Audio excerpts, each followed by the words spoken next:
लिखना चालू करें। लिखना चालू करिएगा।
लिख लीजिएगा एक बार।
पहले 30-40 मिनट हिस्ट्री की बात करेंगे कि वास्तव में लाइट आज हम जो जिस जानकारी तक पहुंचे हैं उसके पीछे क्या क्या किस तरह से डेवलपमेंट हुआ।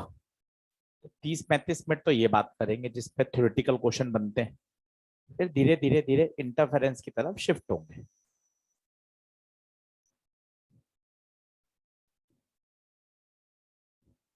और सिस्टमेटिक समझेंगे तो वाईडीएससी तक पहुंचते पहुंचते कॉन्सेप्ट बढ़िया डेवलप हो जाएंगे। डायरेक्ट वाईडीएससी चालू कर दोगे ना तो न्यूमेरिकल तो सॉल्व हो जाएंगे फॉर्मूले रटकर, पर जो ओवरऑल थीम है ना टॉपिक की उससे हम दूर हट जाएंगे।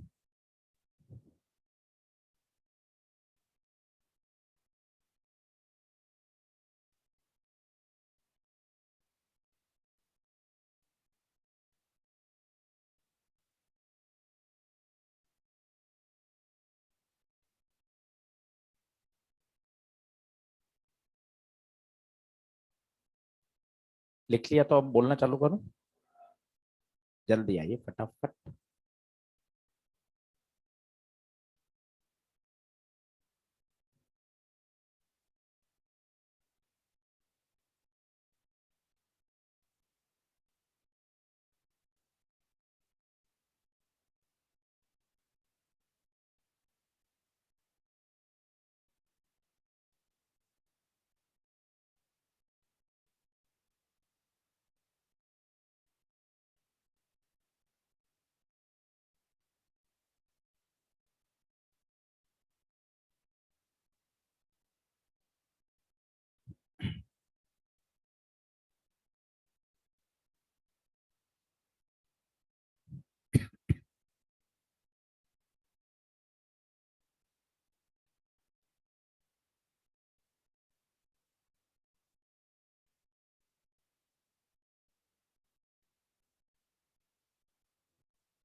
ये जो डायग्राम आप बना रहे हैं ये सेल्फ एक्सप्लेनेटरी डायग्राम है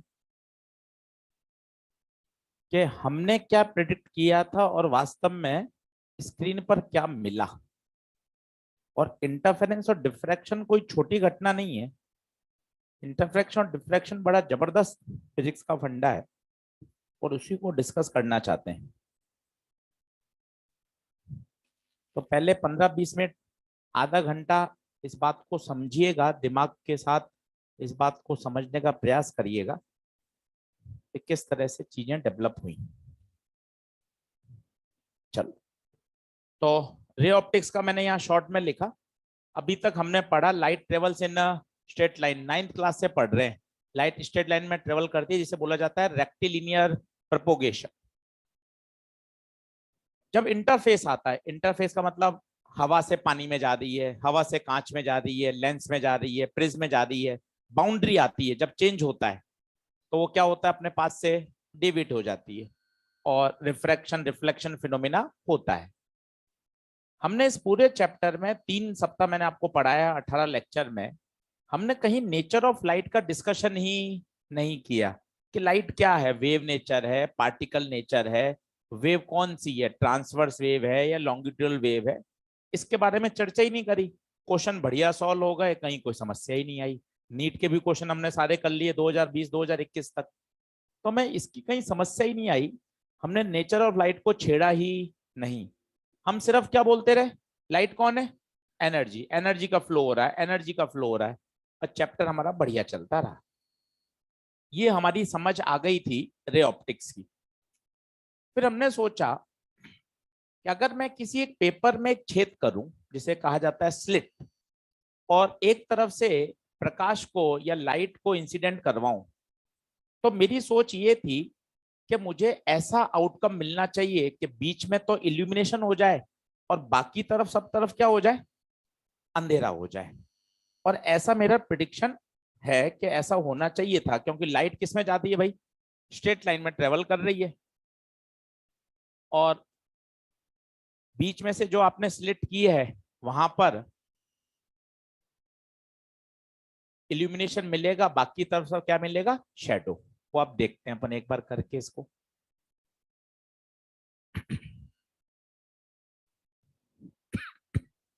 जैसे देखिएगा, ये अपन ने इसमें एक होल किया है, स्लिट किया है।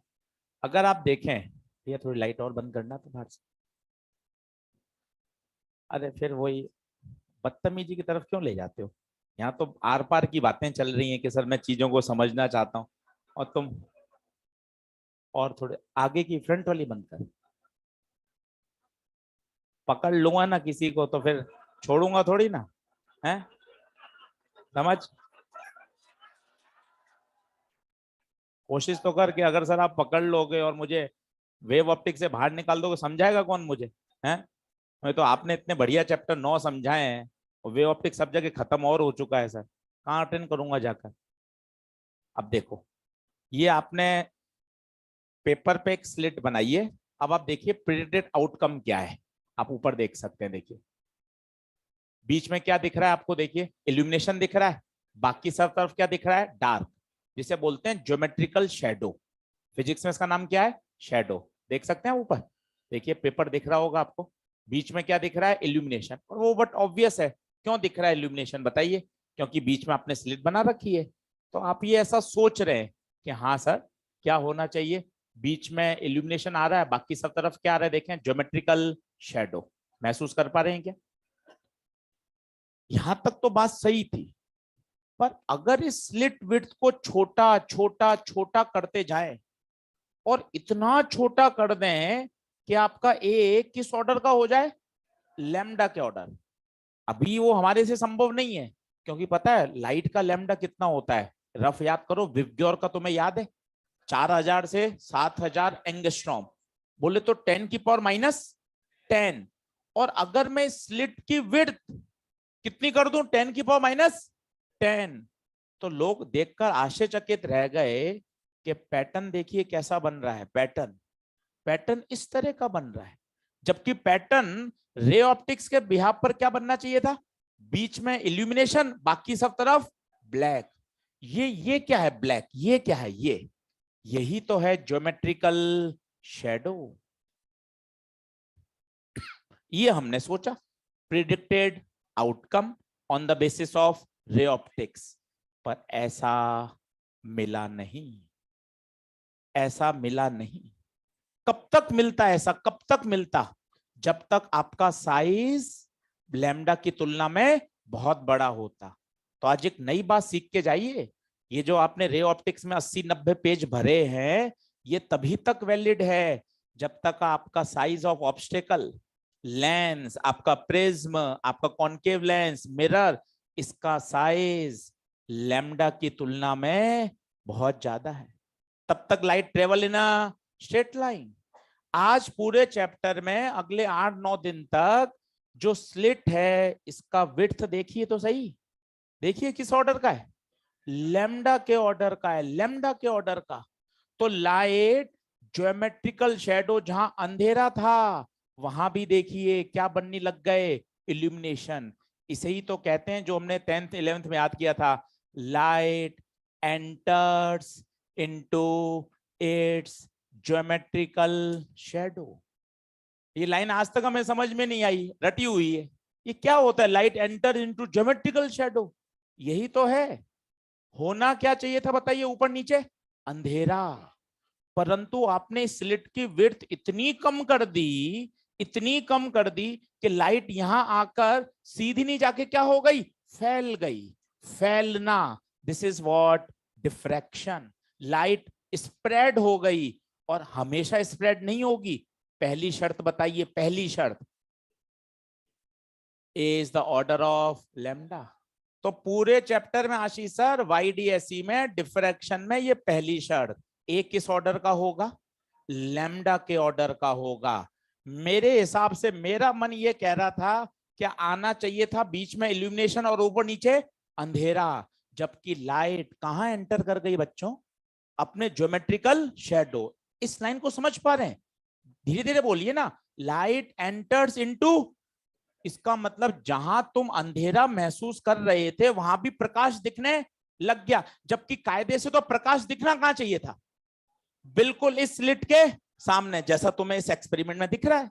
देखो ना, कहां दिख रहा है तुम्हें इल्यूमिनेशन, कहां दिख रहा है, ये स्लिट है, ये देखो कहां दिख रहा है, केवल जहां होल है वहीं तो दिख रहा है, बाकी बाकी चारों तरफ काला काला क्या है, यही तो है ज्योमेट्रिकल शेडो। जबकि मिला क्या, मिला क्या, मिला ये कि लाइट अपने ज्योमेट्रिकल शेडो में क्या कर गई, एंटर कर गई। अब मैं आपको 4-5 इमेजेस दिखाता हूं, रियल की, प्रैक्टिकल की, स्क्रीन की, जिससे आपको समझ में आए। देखिए, ये लिख लिया आपने सारा, ठीक है। अब 4-5 इमेज देखिए, जिससे आपको ये फील आएगी कि डिफ्रैक्शन होता क्या है। भाई पहले मुझे डिफ्रैक्शन, इंटरफेरेंस, वेव ऑप्टिक्स की एक बेसिक बातें पता चल जाएं, फिर चैप्टर को पढ़ने में, बेसिक थ्योरी में आपको आनंद आएगा कि इस सर इस लाइन का ही क्या मतलब है कि light enters into geometrical shadow.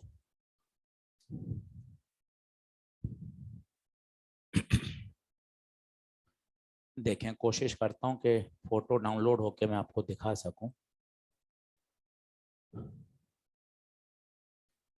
Images आए तो बताइएगा। सेव,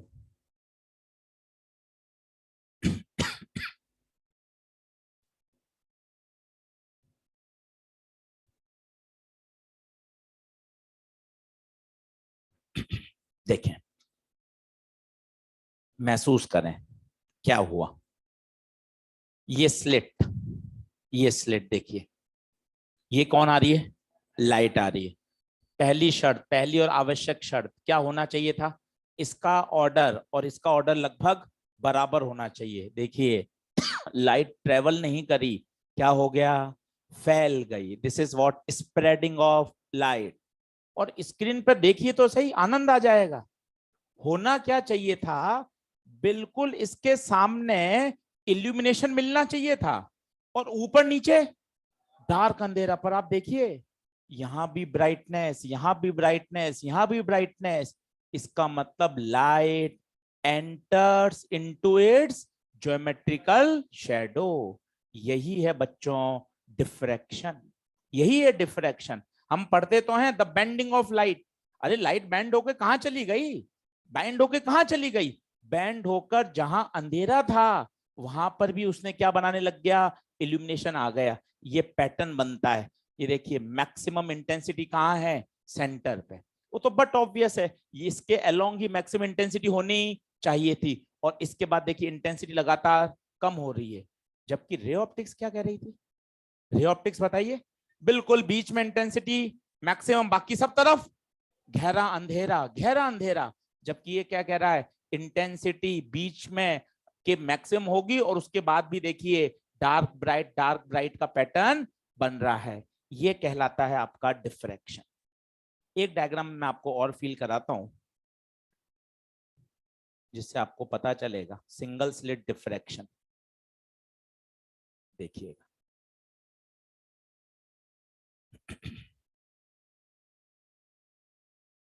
आ जाए इमेज तो बताइएगा। आ रही इमेज? ये देखिए, आप पढ़ पा रहे हैं क्या हो रहा है? हुआ क्या? ये स्क्रीन है, स्क्रीन, इसके सामने एक स्लिट है, इसके सामने देखिए यहां तो ब्राइटनेस है ही, पर देखिए यहां यहां यहां यहां, जबकि यहां होना क्या चाहिए था कायदे से? गहरा काला अंधेरा, ज्योमेट्रिकल शेडो होनी चाहिए थी।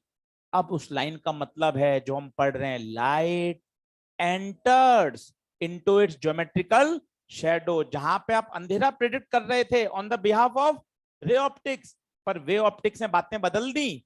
अब यहां से पता चला डिफ्रैक्शन हो रहा है, और यहीं से कहा जाता है जिन जिन में डिफ्रैक्शन होता है वो हमेशा कौन से नेचर को कंफर्म करते हैं? वेव नेचर को। इसका मतलब लाइट के पास कौन सा नेचर है? वेव नेचर है। लाइट के पास वेव नेचर है। एक्सरे, जब एक्सरे की खोज हुई तो एक्सरे के बारे में लोगों को जानकारी नहीं थी, और जब एक्सरे का डिफ्रैक्शन हो गया तो इस बात पर ठप्पा लग गया कि अच्छा एक्सरे भी कौन है? Wave nature. तो पहला प्रश्न उठता है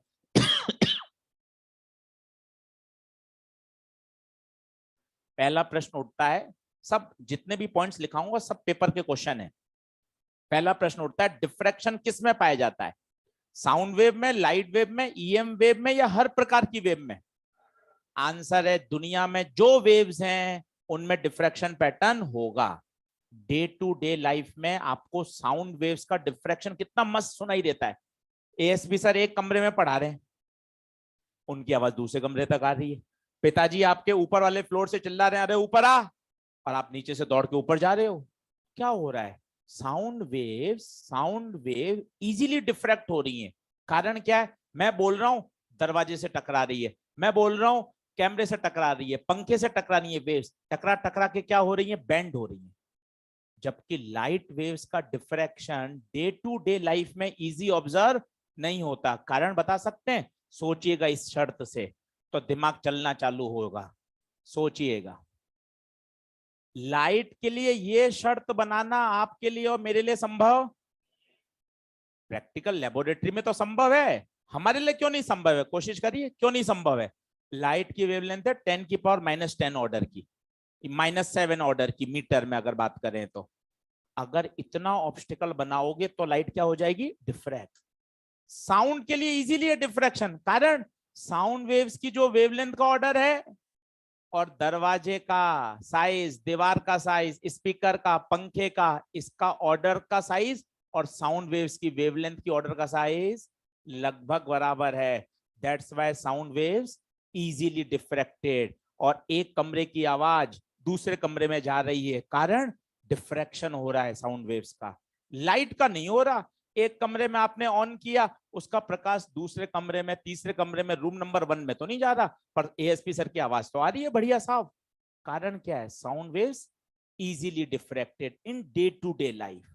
तो आशीष सर, इसका मतलब ये हुआ कि लाइट वेव्स का डिफ्रैक्शन ही नहीं होता। ये आपके सामने है ना, ये है ना आपके सामने, पर कहां होगा? लेबोरेटरी में। कहां होगा? जब आप ऐसी शर्त पैदा कर दोगे। तो पहली शर्त आ गई, for good diffraction the size of obstacle is the order of wavelength। अगर लाइट का कराना है order of wavelength of light. Sound का कराना है, order of wavelength of sound. तो सर मैं ये सोचूं क्या, साउंड की वेवलेंथ लाइट के वेवलेंथ की तुलना में ज्यादा होती है? बताइए आंसर क्या होगा? यस, साउंड की वेवलेंथ लाइट की तुलना में बहुत ज्यादा होती है, ऑर्डर ऑफ मीटर सेंटीमीटर है। तभी तो इससे टकराकर साउंड वेव क्या हो रही है, इजीली डिफ्रैक्ट हो रही है। क्या बात समझ में आ रही है? तो लिखते जाइए पहला पॉइंट। भैया ऑन कर देना। diffraction is observed, diffraction is observed in all type of waves, diffraction is observed in all type of waves, all type of waves। Bracket में लिख लीजिएगा, sound waves, light wave, EM waves, X rays, सब में होता है।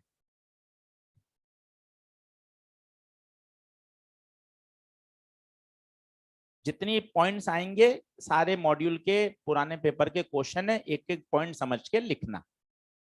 बोलिए, diffraction सभी प्रकार की वेव्स में पाया जाता है। दूसरा पॉइंट लिखिए, in day to day life,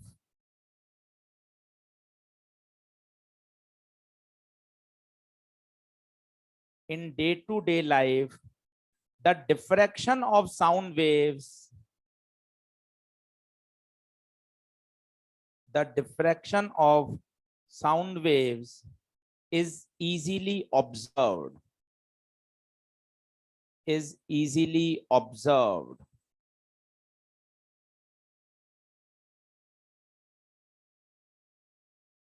अब आपके मन में विचार भी आ रहा होगा, सर किस ऑर्डर की होती है, थोड़ा आइडिया दे दो सर।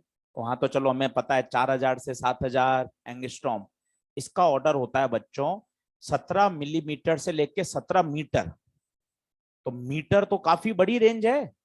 इनकी इनकी साइज, दरवाजे की, ग्लास की, पंखे की, स्पीकर की, ये भी मीटर की रेंज में है, सेंटीमीटर की रेंज में है। इसलिए साउंड वेव्स का डिफ्रैक्शन इजीली हो जाता है, और लाइट वेव्स का diffraction day to day life में इजीली ऑब्जर्व नहीं होता।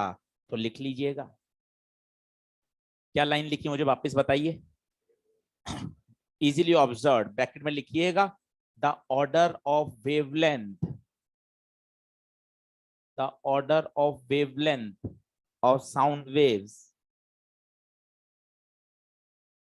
is approximately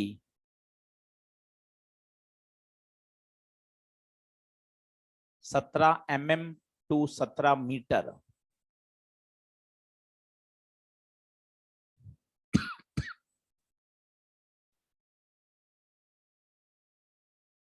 अगला पॉइंट लिखिए, for good diffraction, for good diffraction, बोलिए कंडीशन क्या होगी, कंडीशन बताइए।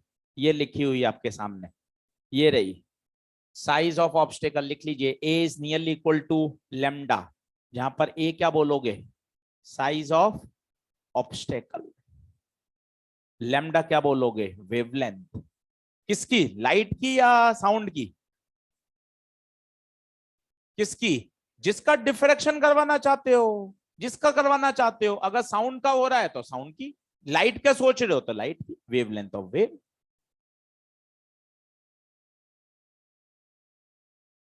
ये अब आपको थोड़ा थोड़ा समझ में आ रहा होगा कि जितने स्पीकर के डायग्राम आपके बने हुए हैं किताबों में, आप वेव्स ऐसे बनाते हो। देखो आप, ये भैया ये क्या हो रहा है, समझो ना। क्यों बनाया, जिसने बनाया होगा पहली बार, बाकी तो सब नकल ही मार रहे हैं। तो स्पीकर से ये क्या है, वेव ऐसी कैसे निकल रही है? अब आपको पता चल रहा है वो क्या हो रही है, फैलती जा रही है, फैलती जा रही है। Sound waves are easily diffracted. और जबकि 9th-10th में जो साइंस वाले टीचर हैं वो लाइट को ऐसे बना रहे हैं। भैया ये क्या अंतर है? Light travels in a straight line. जब वो लेंस से या प्रिज्म से रिफ्रैक्ट होती है या रिफ्लेक्ट होती है, उस समय डिफ्रैक्शन ऑब्जर्व्ड नहीं होता, नहीं होता, क्योंकि ये शर्त बनाना आपके लिए और मेरे लिए डे टू डे लाइफ में संभव नहीं है। क्या ये बात ओके हुई? चलो, तो मैंने आपको एक बेसिक बात बताई कि वास्तव में डिफ्रैक्शन होता क्या है। अब चलते हैं साहब हिस्ट्री में। जो 300 साल 350 साल में बात समझ में आई वो मैं आपको 15 मिनट में समझाने की कोशिश करता हूं, जिसको समझने में 300 साल लग गए लोगों को।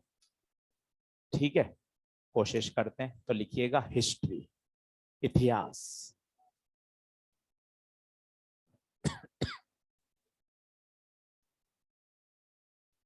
समझिएगा बातों को, हिस्ट्री क्या कहती है। अब लाइट के बारे में जितना आज जान पाए हैं 16वीं सेंचुरी में या 15वीं सेंचुरी में इतना लोगों को नहीं पता था। उस समय न्यूटन का दबदबा था, न्यूटन का बोलबाला था। जो न्यूटन कह देते थे वो बात सही थी। तो न्यूटन ने सबसे पहले हाथ आजमाया। उन्होंने न्यूटन कॉर्पस्कुलर थ्योरी दी, बिल्कुल ही बकवास थी, कोई सेंस नहीं था। उसके बाद आई जो मेन सेटिस्फैक्टरी थी बात, हाइगन्स वेव थ्योरी। अब हाइगन ने क्या क्या बातें कही वो सुनिएगा, तब आपको पता चलेगा कि इन्होंने भी कितनी गलत बातें कही थी। हाइगन्स वेव थ्योरी, इन्होंने पहला पॉइंट कहा कि अकॉर्डिंग टू हाइगन लाइट लॉन्गिट्यूडिनल वेव है। आप कहोगे सर 100% गलत है, लाइट तो कौन सी वेव है, ट्रांसवर्स वेव है। ये आज हमें पता है, 16वीं सेंचुरी में नहीं पता था। हाइगन ने कहा कि लाइट क्या है, लॉन्गिट्यूडिनल वेव। और उसके पीछे क्या उनकी सोच रही थी, उस समय साउंड वेव की जानकारी मिल चुकी थी और साउंड वेव के पास प्रॉपर्टीज लोगों को पता चल गई थी कि साउंड वेव्स को ट्रेवल करने के लिए मीडियम की आवश्यकता होती है। जितनी हम आसानी से यहां बात कर रहे हैं, आपने सुना हो हम चंद्रमा पे बात नहीं कर सकते। कारण क्या है, क्योंकि चंद्रमा पर एटमॉस्फेयर नहीं है। साउंड वेव को ट्रेवल करने के लिए क्या चाहिए, मीडियम चाहिए। अभी आप रिसेंटली चैप्टर पढ़ चुके हो मैकेनिकल वेव्स। मैकेनिकल वेव्स को ट्रेवल करने के लिए मीडियम की आवश्यकता होती है।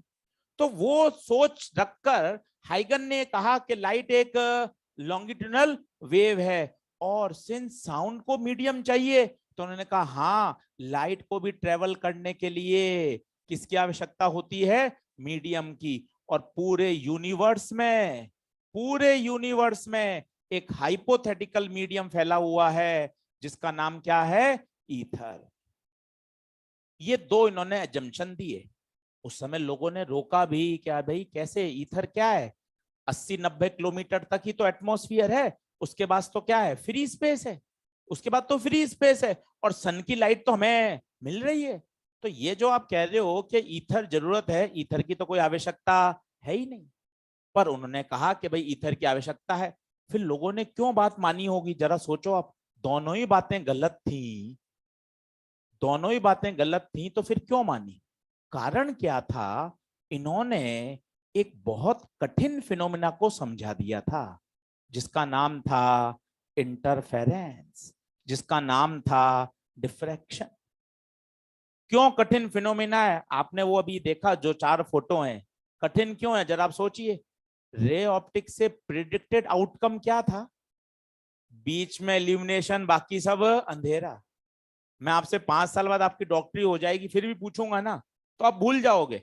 आप ये कहोगे अरे सर बीच में इल्यूमिनेशन आना चाहिए, बाकी सब तरफ तो अंधेरा, क्योंकि हमारा दिमाग यही सोच पा रहा है। जबकि वास्तव में हुआ क्या, इल्यूमिनेशन बीच में भी आया और लाइट कहां एंटर कर गई साहब, ज्योमेट्रिकल शेडो में। उन्होंने इंटरफेरेंस समझा दिया।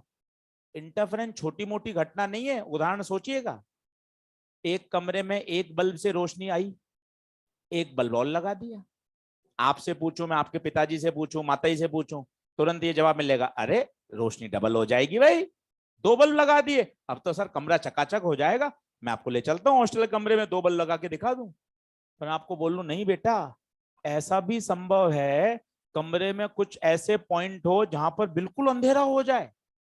आपको क्या बातें कर रहे हो सर, घर चले जाओ। 2 बल्ब लगाने के बाद भी आप कह रहे हो कमरे में ऐसे कुछ पॉइंट होंगे जहां अंधेरा हो जाएगा। और शायद आप समझ पा रहे हो, अरे हाँ सर, अभी कल्पित सर फ्री हुए हैं, डिस्ट्रक्टिव इंटरफेरेंस। कुछ ऐसे पॉइंट्स हो जाएं जहां पर फेज डिफरेंस पाई हो जाए तो रिजल्टेंट इंटेंसिटी 0 हो जाएगी, वहां क्या हो जाएगा, अंधेरा। जरा आप महसूस करिए कि इंटरफेरेंस कोई छोटी मोटी घटना थोड़ी ना है। क्योंकि दिमाग क्या कह रहा है, एक बल्ब से रोशनी, दो बल्ब से रोशनी तो पर्दे पर डबल मिलनी चाहिए, इल्यूमिनेशन डबल। जबकि दो बल्ब से ऐसा भी संभव है, अगला पॉइंट सुनिएगा, किसी पॉइंट पर इंटेंसिटी इतनी मिल रही है जैसे लग रहा है कोई चार बल्ब लगा रखे हो। सर क्या चार बल्ब जितना भी मिल सकता है? क्यों नहीं मिल सकता? I max, I max √I1 plus √I2 का होल स्क्वायर, दोनों बल्ब आइडेंटिकल, 4I0, 4I0। तो अब जरा सोचो, आज हम ये नहीं सोच पा रहे, 16वीं सेंचुरी में इन्होंने ये बात समझा दी, इसलिए लोगों ने इनकी बात को तवज्जो दी कि अच्छा वास्तव में इंटरफेरेंस डिफ्रैक्शन जैसा फिनोमेना एक्सप्लेन करना ये अपने आप में बहुत बड़ी बात है। तो काफी संतोषजनक इनको सेटिस्फैक्टरी चलता रहा कि हाँ भाई चलो ये सही कह रहे हैं। मीनवाइल एक्सपेरिमेंट चलते रहे, अलग अलग कंट्रीज में लोग एक्सपेरिमेंट करते गए, बातें चलती रही। हुआ क्या, एक एक्सपेरिमेंट किया, बड़ा फेमस एक्सपेरिमेंट था, माइकलसन मोल्ले एक्सपेरिमेंट। उन्होंने दुनिया को बता दिया ये ईथर बकवास है, कोई ईथर वीथर नाम की कोई चीज एग्जिस्ट नहीं करती, लाइट को ट्रेवल करने के लिए मीडियम की आवश्यकता ही नहीं है, उन्होंने ये बात बता दी। मीनवाइल पोलराइजेशन के एक्सपेरिमेंट चालू हो गए, और पता है आपको पोलराइजेशन शो सिर्फ कौन करता है? Transverse wave. और एक्सपेरिमेंट करके पता चला light waves can be polarised. इससे किस बात पे ठप्पा लग गया? लाइट तो ट्रांसवर्स नेचर है, हाइगन ने क्या कहा था? लॉन्गिट्यूडल वेव है। ये धीरे धीरे डेवलपमेंट ऐसे ही होता है, ऐसा थोड़ी ना होता है जो आज हम जान रहे हो डायरेक्ट आ गया।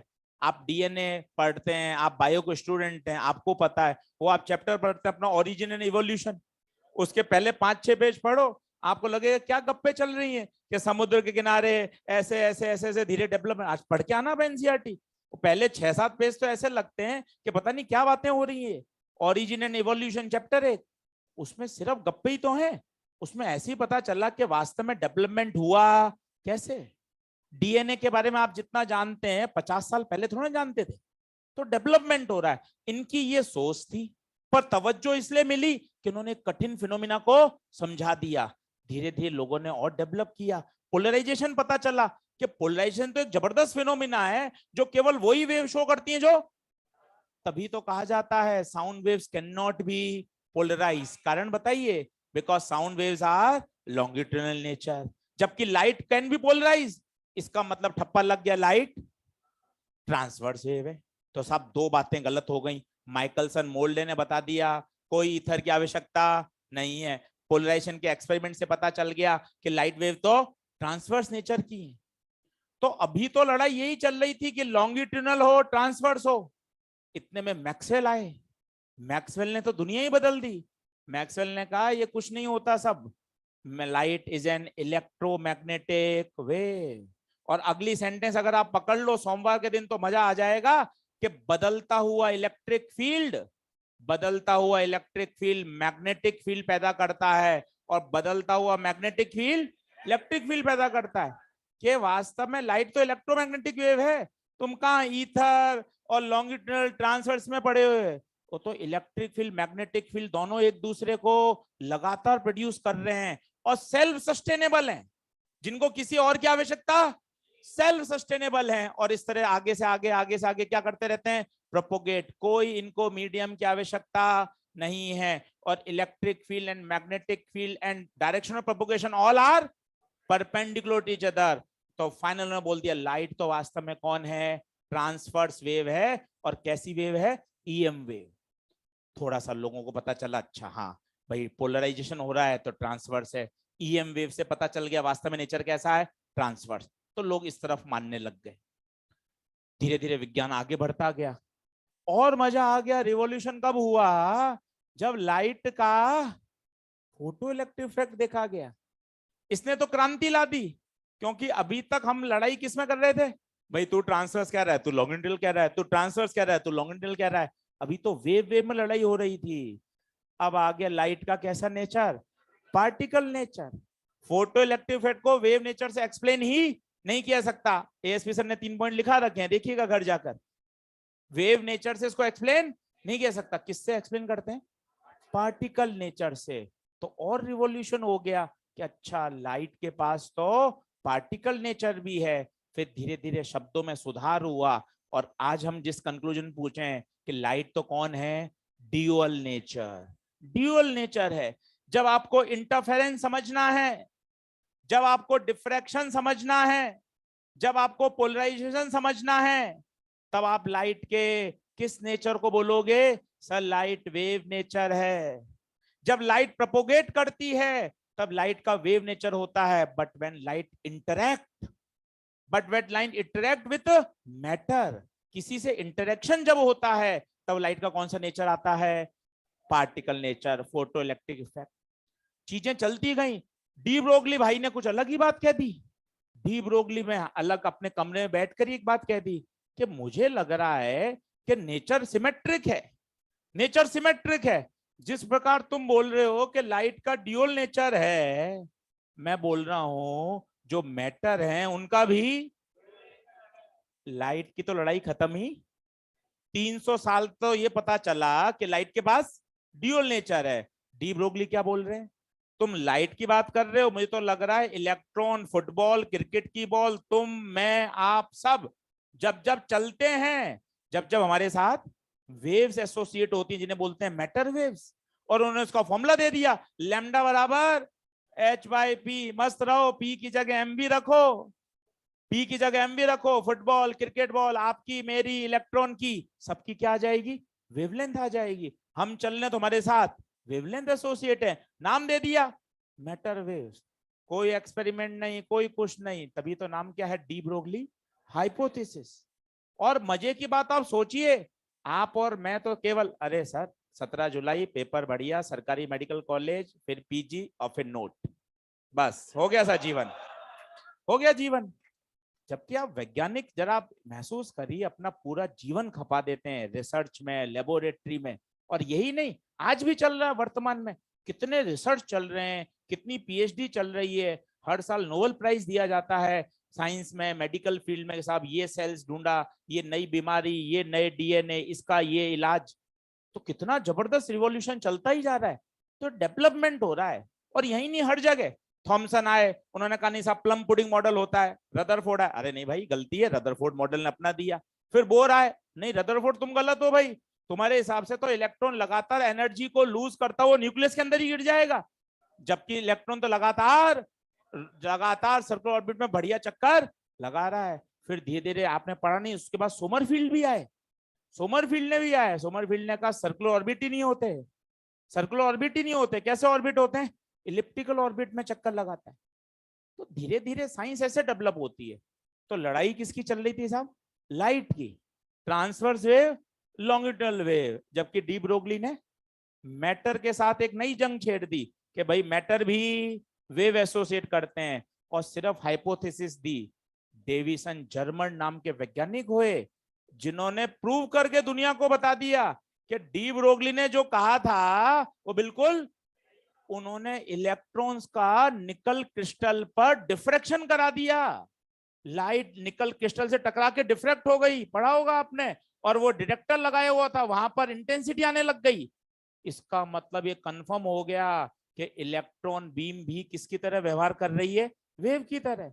क्योंकि मैंने अभी आपको 15 मिनट पहले बोला था, अगर कोई डिफ्रैक्शन दे रहा है, इसका मतलब कंफर्म है उसके पास कौन सा नेचर है? वेव नेचर है। डेविसन जर्मन ने एक्सपेरिमेंट करके साबित कर दिया कि ऊपर इलेक्ट्रॉन गन से जो इलेक्ट्रॉन बीम आ रही है वो निकल क्रिस्टल से टकरा के डिफ्रैक्ट हो रही है। इसका मतलब उसके पास कौन सा नेचर है? वेव नेचर है। और यहां से बातें और आगे चलने लगी। तो ये 400 साल का इतिहास है कि हाइगन ने कहा, न्यूटन ने गलत कहा। हाइगन ने भी दोनों बातें गलत कही।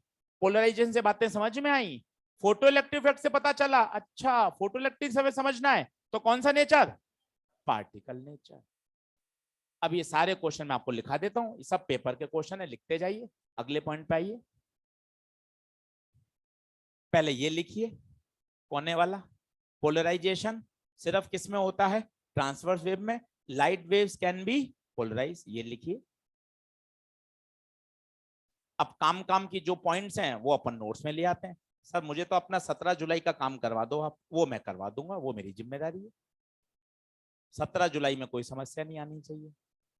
तो लाइट पोलराइज हो सकती है, light waves can be polarise. और बच्चों, पोलराइजेशन ऐसा फिनोमिना है जो केवल और केवल ट्रांसवर्स वेव में पाया जाता है। इसलिए तो प्रश्न आया, क्या साउंड वेव का पोलराइजेशन हो सकता है? आंसर है sound waves can not be polarise.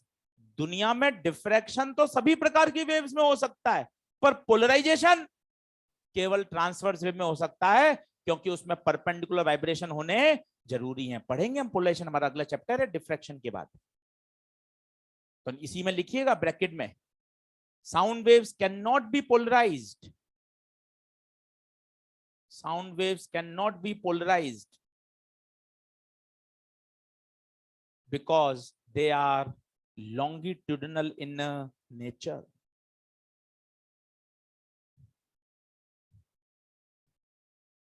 ठीक है साहब, ये प्रश्न कवर हो गया।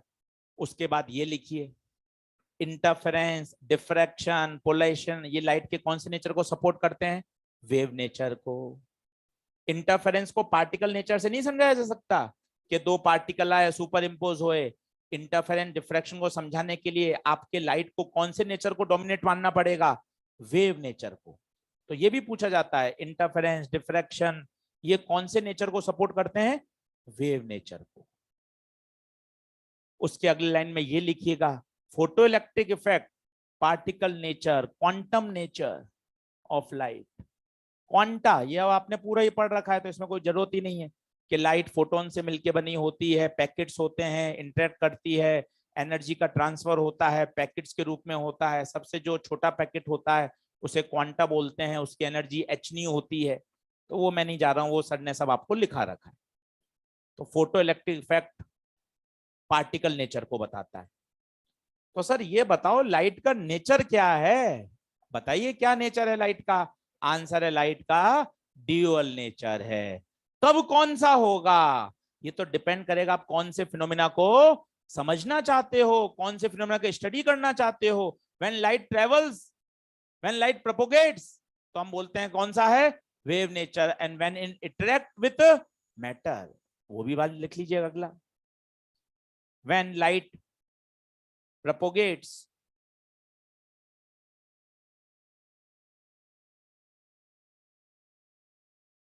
implies wave nature। Line change करके लिखिएगा, when it interacts with matter, when it interact with matter। अब बताइए, implies करके पार्टिकल नेचर, फिर लाइन चेंज कर लिखिएगा, hence light have dual nature।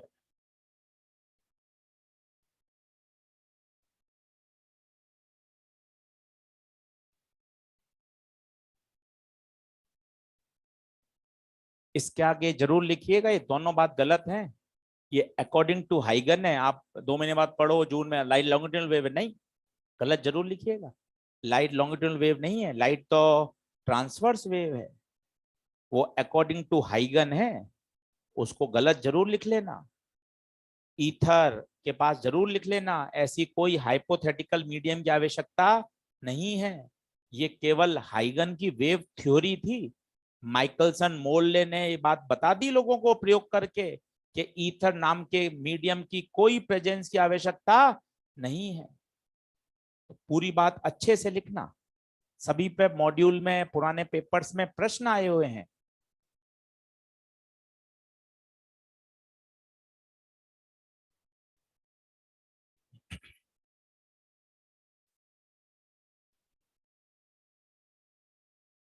चलिए आगे बढ़ो। एक वो मैक्सवेल का नाम जरूर लीजिए, उन्होंने भी बहुत बड़ा कंट्रीब्यूशन दिया, वो भी लिखिए। फाइनल कॉल तो मैक्सवेल नहीं दी है, जो अभी तक हमारे पास जानकारी है कि लाइट वास्तव में कौन है? Transverse wave. और आपने तो पूरा ईएम वेव पढ़ा हुआ है। इलेक्ट्रिक और मैग्नेटिक फील्ड एक दूसरे के हमेशा परपेंडिकुलर होते हैं। बदलता हुआ इलेक्ट्रिक फील्ड बी पैदा करता है, बदलता हुआ बी ई पैदा करता है। दोनों एक दूसरे को प्रोड्यूस करते हुए आगे बढ़ते हैं, सेल्फ सस्टेनेबल होते हैं। ये बात भी लिखिए। according to Maxwell, light is an electromagnetic transverse wave. इसको अंडरलाइन करके ओके कर दीजिए, डायरेक्ट ये याद होना आपको चाहिए. Light is an electromagnetic transverse wave in which electric field,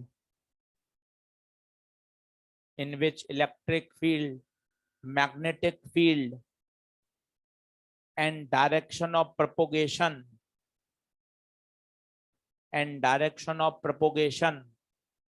all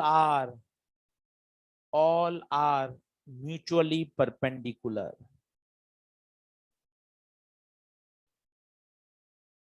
अब 1 मिनट का ब्रेक लीजिए, एक बार ये सारे पॉइंट्स एक बार देख लीजिए. ये 14 और 2 16 प्रश्न मैंने कवर कर लिए हैं इसमें. ये 16 प्रश्न है मॉड्यूल के जो आपने इस पेज पे लिखे हैं थ्योरेटिकल. एक बार मैं इसको रिवाइज कराता हूं, आप एक बार पढ़िए, फिर अपन आगे बढ़ेंगे. जाना YDSE पर ही है, पर YDSE को अगर मैं डायरेक्ट पढ़ा दूंगा ना, आपको फील ही नहीं आएगी, आपको मजा ही नहीं आएगा. अरे सर, अब उसके लिए अभी मैं आपको SHM वेव पढ़ाऊंगा आधा घंटा. SHM वेव की मुझे क्या क्या बातें चाहिए वो आपको सिखाऊंगा. उसके बाद आऊंगा YDSE पर कि मुझे YDSE समझाने के लिए क्या क्या हथियार चाहिए, पहले उन सबको इकट्ठा कर लूं.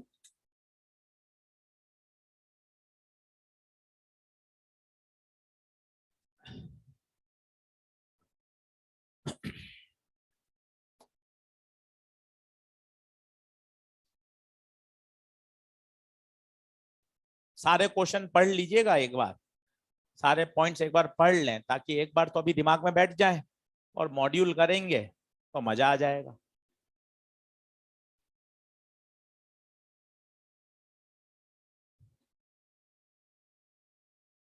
चलो एक फास्ट रिकैप दे देता हूं आपको. ये जो हमने लिखा है ये लगभग 350 साल की हिस्ट्री है कि लाइट का डेवलपमेंट हुआ कैसे. न्यूटन कॉर्पस्कुलर थ्योरी आई, हाइगन आए, हाइगन ने अपनी विचारधारा रखी. हाइगन का इंक्लिनेशन साउंड की तरफ था, वो साउंड के बारे में लोगों को पता था, तो उनके मन में ऐसी विचारधारा आई कि अच्छा, साउंड वेव्स को चलने के लिए मीडियम की आवश्यकता होती है, साउंड वेव्स लॉन्गिट्यूडनल हैं. तो हाइगन ने कहा कि भैया लाइट भी लॉन्गिट्यूडनल है और लाइट को चलने के लिए एक हाइपोथेटिकल मीडियम चाहिए जिसका नाम. आप कह सकते हो सर दोनों बातें गलत हैं. बिल्कुल गलत हैं, वो तो हमें आज पता है. उस समय भी लोगों ने टोका कि यार ईथर ये क्या नई चीज है, पर उन्होंने 2 बहुत बढ़िया फिनोमेना एक्सप्लेन कर दिए, इंटरफेरेंस और डिफ्रैक्शन, रिफ्लेक्शन, रिफ्रैक्शन. इन फिनोमेना को शानदार एक्सप्लेन कर दिया. ये मानते हुए कि लाइट के पास कौन सा नेचर है, वेव नेचर है, तो संतोषजनक काम चलता रहा. फिर पोलराइजेशन की बात हुई. पोलराइजेशन ने तो ये बता दिया कि उन्हीं का पोलराइजेशन संभव है जो ट्रांसवर्स वेव होती हैं, और लाइट का पोलराइजेशन हो गया, इसका मतलब लाइट तो ट्रांसवर्स वेव हो गई. एक बात पे ठप्पा लगा. माइकलसन मोर्ले एक्सपेरिमेंट ने यह बता दिया अरे ईथर बकवास है, ईथर नाम की कोई जरूरत नहीं है. और वास्तव में सन से जो हमें लाइट आ रही है करोड़ों किलोमीटर दूर से आ रही है, एटमॉस्फेयर तो 80, 90, 100 किलोमीटर तक है. उसके बाद तो क्या है, फ्री स्पेस है. इसका मतलब इलेक्ट्रोमैग्नेटिक वेव को ट्रेवल करने के लिए मीडियम की आवश्यकता नहीं होती. तो ईथर नाम की केवल जो अवधारणा थी हाइगन की वो गलत थी. उसके बाद लड़ाई चली, ट्रांसवर्स वेव, लॉन्गिट्यूडनल वेव, कौन जीता, ट्रांसवर्स जीता. उसके बाद फोटो इलेक्ट्रिक इफेक्ट आ गया साहब, उसने क्या बता दिया, लाइट का तो पार्टिकल नेचर है. धीरे धीरे सब लोगों की इस बात पे कंसेंसस हो गई कि अच्छा बेहतर है लाइट को क्या बोला जाए, ड्यूअल नेचर बोला जाए, जिससे सारे फिनोमेना आप एक्सप्लेन कर सकते हो. डिपेंड्स, अगर आप इंटरफेरेंस डिफ्रैक्शन पढ़ रहे हो तो बोलो लाइट वेव नेचर है, और अगर आप कॉम्पटन इफेक्ट पढ़ रहे हो, फोटो इलेक्ट्रिक इफेक्ट पढ़ रहे हो, तो बोलो लाइट के पास कौन सा नेचर है, पार्टिकल नेचर, बोले तो ड्यूअल नेचर. फिर डिफ्रैक्शन, वो आप एक्सपेरिमेंट देखिए कितना जबरदस्त था. मेरी और आपकी सोच ये थी कि सर इल्यूमिनेशन कहां मिलना चाहिए था, बीच में, और सब तरफ क्या मिलना चाहिए था, अंधेरा, क्योंकि light travel in a straight line. बाकी सब तरफ से तो ब्लॉक हो गई, तो सब तरफ अंधेरा मिलना चाहिए था, और मिला. आपने देखा करके, मैंने भी आपको डायग्राम बताया. परंतु जब स्क्रीन पर ऐसा किया गया और वेवलेंथ का साइज और ऑब्स्टेकल का साइज सेम ऑर्डर का लिया गया, तो लोग हैरान रह गए. क्या हुआ, जहां अंधेरा मिलना चाहिए था वहां भी लाइट दिखने लगी। तभी तो लाइट लिखी हुई, लाइन लिखी हुई एनसीईआरटी में, light enters into its geometrical shadow. क्या ये बात समझ में आ रही है? शैडो, जहां तुम काली परछाई महसूस कर रहे थे वहां पे तो लाइट के ब्राइट स्पॉट दिखाई दे रहे हैं। इसका मतलब लाइट अपनी शैडो में एंटर कर गई। इसका मतलब लाइट स्ट्रेट लाइन में नहीं चली, लाइट क्या हो गई? स्प्रेड हो गई। This is what spreading. और साउंड वेव्स का diffraction day to day life में इजीली ऑब्जर्व होता है। कारण कारण बताइए? क्योंकि साउंड वेव्स की वेवलेंथ लाइट की तुलना में बहुत ज्यादा होती है। ऑर्डर देखिए, मिलीमीटर मीटर, जबकि उसका है 10⁻⁷। मतलब बहुत लाइट की छोटी होती है और साउंड की बहुत ज्यादा होती है। इसलिए एक कमरे में आप बोल रहे हो और आपकी आवाज दूसरे कमरे में, तीसरे कमरे में जा रही है, क्योंकि साउंड वेव डिफ्रैक्ट हो रही है, बैंड हो रही है कॉर्नर से, बैंड होकर होकर दूसरे कमरे, तीसरे कमरे तक आवाज पहुंच रही है। क्या ये बात क्लियर है? अब आगे बढ़ते हैं साहब। अब चलते हैं, हाइगन की थ्योरी ने एक बहुत अच्छी बात समझाई, वो था प्रोपोगेशन। लाइट प्रोपोगेट कैसे करती है? तो लिखिएगा हाइगन्स वेव थ्योरी।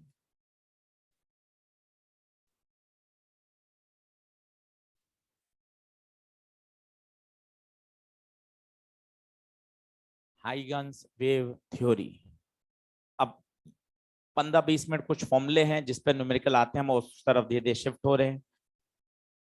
ध्यान से देखिएगा, पढ़ा हुआ है आपका, जल्दी जल्दी समझ में आएगा। पॉइंट सोर्स, ये पॉइंट सोर्स, ये एनर्जी लगातार रेडिएट कर रहा है। टी समय बाद ये देखिए एनर्जी यहां पहुंच जाएगी। क्या एनर्जी ट्रेवल कर रही है? क्या बिल्कुल कर रही है। सर कोई एग्जांपल बताइए जिसमें पता चले। वो रस्सी, आप रस्सी का एक किनारा दीवार से बांध दीजिए, दूसरा किनारा अपने हाथ में रखिए, बिल्कुल सीधा। सबसे बचपन में यही तो एक्सपेरिमेंट पहला करके बताते थे आपको। अभी रस्सी के पार्टिकल सारे बिल्कुल सीधे हैं। जैसे ही आप यहां से एनर्जी ट्रांसफर करोगे, ये मैं एनर्जी ट्रांसफर कर रहा हूं देखो अपने हाथ से, क्या होगा? क्या होगा? बाकायदा आपको रस्सी में वेव दिखेगी। क्या पार्टिकल्स आगे जा रहे हैं? क्या आंसर है नहीं। पार्टिकल्स आगे नहीं जा रहे हैं। पार्टिकल तो ऊपर नीचे हो रहे हैं। क्या कर रहे हैं पार्टिकल्स? अपनी मीन पोजीशन के अबाउट एसएचएम कर रहे हैं, ऊपर नीचे हो रहे हैं। वेव जा रही है आगे। कौन सी वेव हो गई? ट्रांसवर्स। इसलिए तो कहते हैं रस्सी में पैदा होने वाली वेव्स ट्रांसवर्स वेव हैं। जबकि मैं बोल रहा हूं, मेरे बोलने से जो यहाँ पार्टिकल्स हैं वो ऊपर नीचे नहीं, आगे पीछे आगे पीछे आगे पीछे वाइब्रेट हो रहे हैं। और वो एनर्जी आगे से आगे, आगे से आगे क्या कर रहे हैं? ट्रांसफर। अभी ये जो रस्सी का पार्टिकल था यही था, मैंने यहां से एनर्जी दी, ये मैं एनर्जी दे रहा हूं, यही तो एनर्जी क्या हो रही है? आगे से आगे, आगे से आगे पार्टिकल एनर्जी को क्या कर रहे हैं? ट्रांसफर कर रहे हैं। वेव क्या है? Wave propagation of disturbance. मैंने इस वाले पार्टिकल को डिस्टर्ब किया, इसको डिस्टर्ब किया, परंतु ये डिस्टरबेंस इसके पास नहीं रहा। कहां से कहां शिफ्ट हो रहा है? आगे से आगे, आगे से आगे, आगे से आगे शिफ्ट हो रहा है। यही तो वेव है। बेसिक परिभाषा वेव की यही है, प्रोपोगेशन ऑफ डिस्टरबेंस। वो ताश के पत्ते आप लाइन से ऐसे इंक्लाइन कर दीजिए 100, एक को गिरा दीजिए, बस क्या होगा? आपने वीडियो देखा हो, खुद महसूस किया हो, एक के बाद एक के बाद एक के बाद एक के बाद सब लाइन गिरती जाएगी। क्या ये वेव है? आंसर है हाँ, ये वेव ही तो है। आपने पहले को डिस्टर्ब किया था और वो डिस्टरबेंस उसने आगे से आगे, आगे से आगे, आगे से आगे क्या कर दिया? प्रोपोगेट कर दिया। असेंबली में खड़े होकर जो आप धक्के लगाते थे, वो वेव मोशन है। वो वेव मोशन है। आप असेंबली में लाइन से खड़े हैं और आप धक्का लगा रहे हैं, और सोचिए अगर कोई रिजिड नहीं है और बिल्कुल सब इलास्टिक हैं, पूरे के पूरे इलास्टिसिटी है मीडियम में, आगे से आगे, आगे से आगे वो धक्का क्या होगा? ट्रांसफर होगा। यही तो वेव मोशन है। तो ये एनर्जी आगे से आगे क्या हो रही है? ट्रांसफर हो रही है।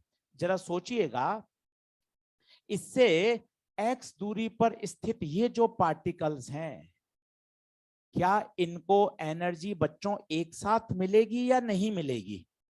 महसूस करिए। और ये स्फीयर दिख रहा है या सर्कल है? स्फीयर है, 3 डायमेंशन है, ये पॉइंट सोर्स। इससे जो एनर्जी जा रही है वो सर्कल में नहीं, वो पूरे स्फीयर में डिस्ट्रीब्यूट हो रही है। और अगली लाइन सुनिए ध्यान से, इन पार्टिकल्स को एनर्जी एक साथ मिलेगी, और ये जब ये ऑसिलेट करेंगे ना, तो इनका फेज सेम रहेगा। अब प्रश्न होता है, बहुत कठिन शब्द है फेज, ये फेज सेम होने का क्या मतलब है? आप एसी पढ़ के आ चुके हैं, क्यों ना उससे आप मिलाओ कि हाँ सर प्योर आर में आपने बताया था फेज डिफरेंस 0। क्या मायने हैं 0 के? ये वोल्टेज का ग्राफ और यही करंट का ग्राफ, बता सकते हैं क्या मायने हैं? दोनों साथ 0 होते हैं, साथ मैक्सिमम होते हैं, साथ में अपनी डायरेक्शन चेंज करते हैं, बोले तो साथ साथ चलते हैं। यही तो कहलाता है both are in same phase. हम बोल तो रहे हैं both are in same phase, both are in same phase, मतलब क्या है both are in same phase?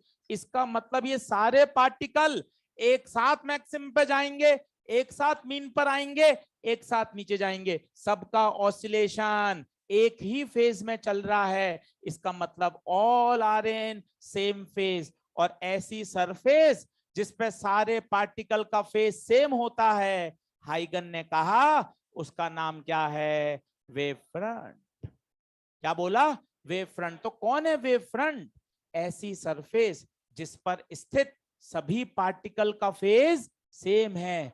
Phase same का मतलब है ये ऑसिलेशन जो हो रहा है, ये जो ऑसिलेशन हो रहा है सब एक साथ मैक्सिमा, एक साथ 0, एक साथ मिनिमा, इसे बोला वेव फ्रंट। अब जो इन्होंने बढ़िया बात समझाई कि लाइट कैसे ट्रेवल करती है वो सुनिएगा। उन्होंने कहा वेव फ्रंट पर ये उपस्थित सैकड़ों पॉइंट्स एक नए सोर्स की तरह काम करते हैं और ये अपना खुद का एक वेव फ्रंट बनाते हैं। और ये वेव फ्रंट को जब आप टेंजेंशियली मिला दोगे तो आपको नई पोजीशन पता चल जाएगी। पहले ये जो वेव फ्रंट यहां था, अब देखिए ट्रेवल होकर आगे आ गया। फिर से सुनिए एक बार और, इस वेव फ्रंट पर उपस्थित जितने भी पार्टिकल्स हैं, क्या सबका फेज सेम है? आंसर है यस। इन्होंने सबने अपना अपना अपना अपना अपना क्या पैदा किया? खुद का वेव फ्रंट पैदा किया। और इनको जब आप टेंजेंशियली मिला दोगे then you will get the new position of wave front. और आपको महसूस हो रहा होगा एनर्जी कैसे ट्रेवल कर रही है। ये समझाने का तरीका है। इन रियलिटी कोई वेव फ्रंट थोड़ी ना है। आप तो अब समझदार हो गए हो। अगर हम फोटोइलेक्ट्रिक की बात करेंगे तो आप बोलोगे लाइट तो फोटॉन्स के रूप में ट्रेवल कर रही है।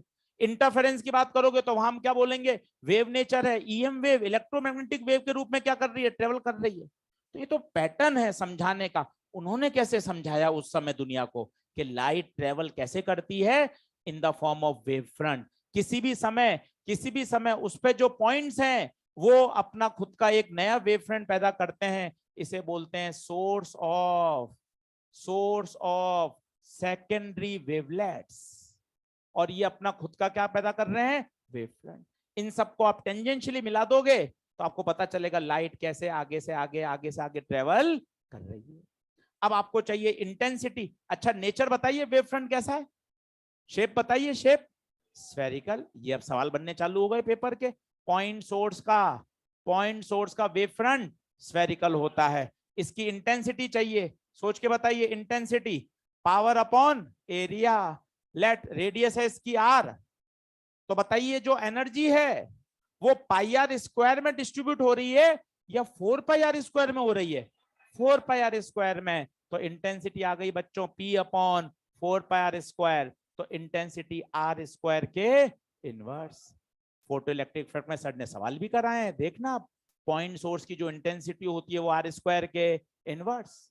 अगर मैं दूरी को दुगना कर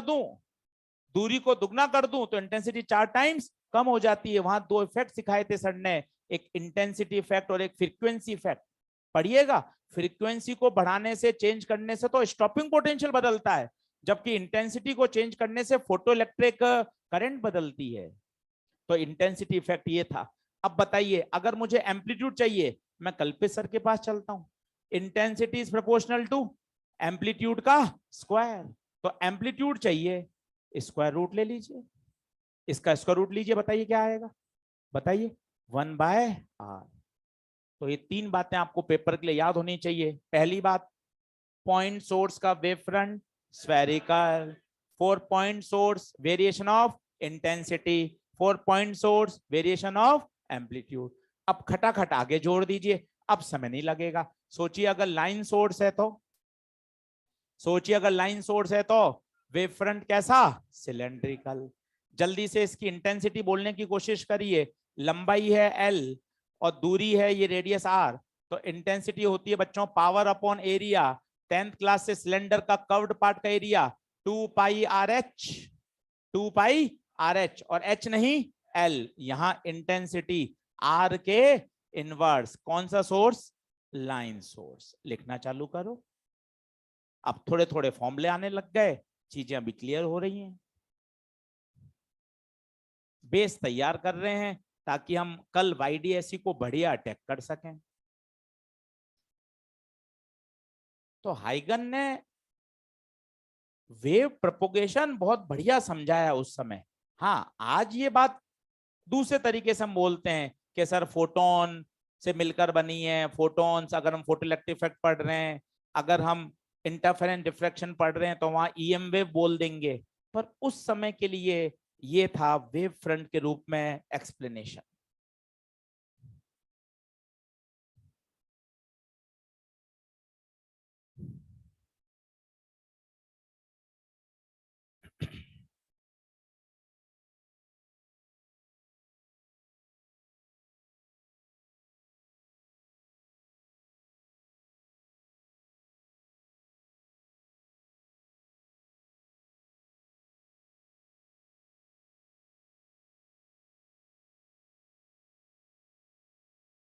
मिटाऊं क्या, थोड़ा तेज लिखिए।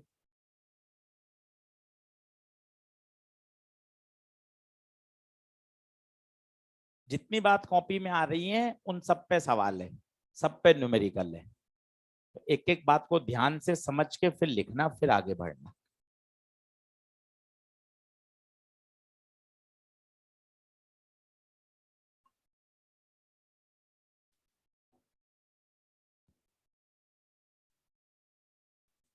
तो वेव फ्रंट को बोलो, कौन होता है वेव फ्रंट, बोलो। ऐसे सरफेस जिन पर उपस्थित सभी पार्टिकल्स का फेज सेम होता है, वो सब एक साथ एनर्जी गेन कर रहे हैं, एक साथ ऑसिलेट कर रहे हैं, एक साथ मैक्सिमा पे जा रहे हैं, एक साथ मिनिमा पर आ रहे हैं, और सबको आप टेंजेंशियली ज्वाइन कर दोगे तो आपको new position of wave front मिल जाएगी। एक खास बात और यहां याद करिए, अगर मैं रे बनाऊंगा, रे, बताइए रे, रे आप बनाएंगे ऐसी सोर्स से निकलती हुई, और महसूस करिए रे हमेशा वेव फ्रंट के नॉर्मल, चेक करो, आप प्रॉपर्टी जानते हो, स्फेरिकल का नॉर्मल हमेशा कहां से पास होता है, सेंटर से। रे बना के देखिए, आपको महसूस हो जाएगी रे हमेशा normal to the wave front होती है। रे हमेशा लिख लीजिएगा वहां पर, ray always normal to the wave front, और बनाइएगा डायग्राम में, ray always normal to the wave front.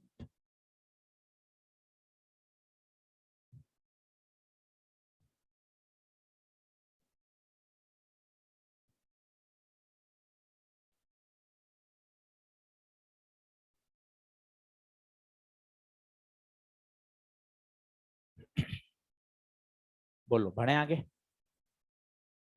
Line source, इसका वेव फ्रंट बताइए कैसा है, सिलेंड्रिकल। और तीसरा आपको याद हो तो वो होता है प्लेन वेव फ्रंट। पूरा चैप्टर ऐसा नहीं है, परेशान मत होइए, पहले 40 मिनट ही ऐसे बस। इसके बाद एसएचएम वेव की बात आएगी, फिर अगले 3 दिन वाईडीएससी चलेगा, 100% न्यूमेरिकल। पर ये सब एक बार गो थ्रू होना जरूरी है, जिससे छोटे छोटे सवाल जो मेरे थ्योरेटिकल हैं वो भी 100% कवर हो जाए।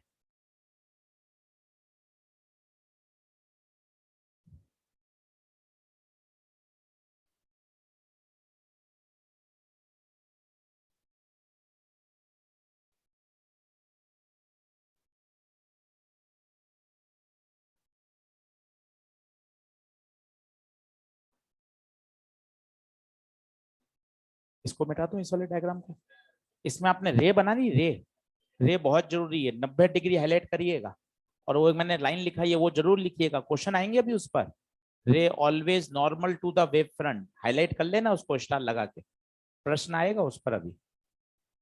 90 डिग्री दिखाइएगा डायग्राम में।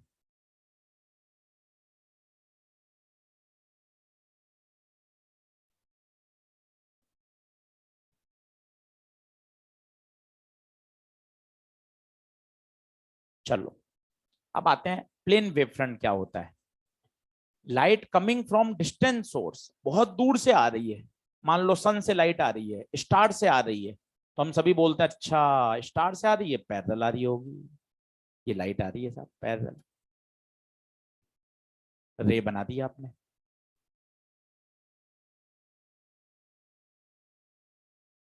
छोटा टॉपिक है, आसान टॉपिक है, 2 प्रश्न आते हैं वे ऑप्टिक्स के, 4 और 2, नहीं तो 3 और 2, ऐसा रहता है। 2 आते हैं इसमें से, इंटरफेरेंस, डिफ्रैक्शन, पोलराइजेशन, और आसान है।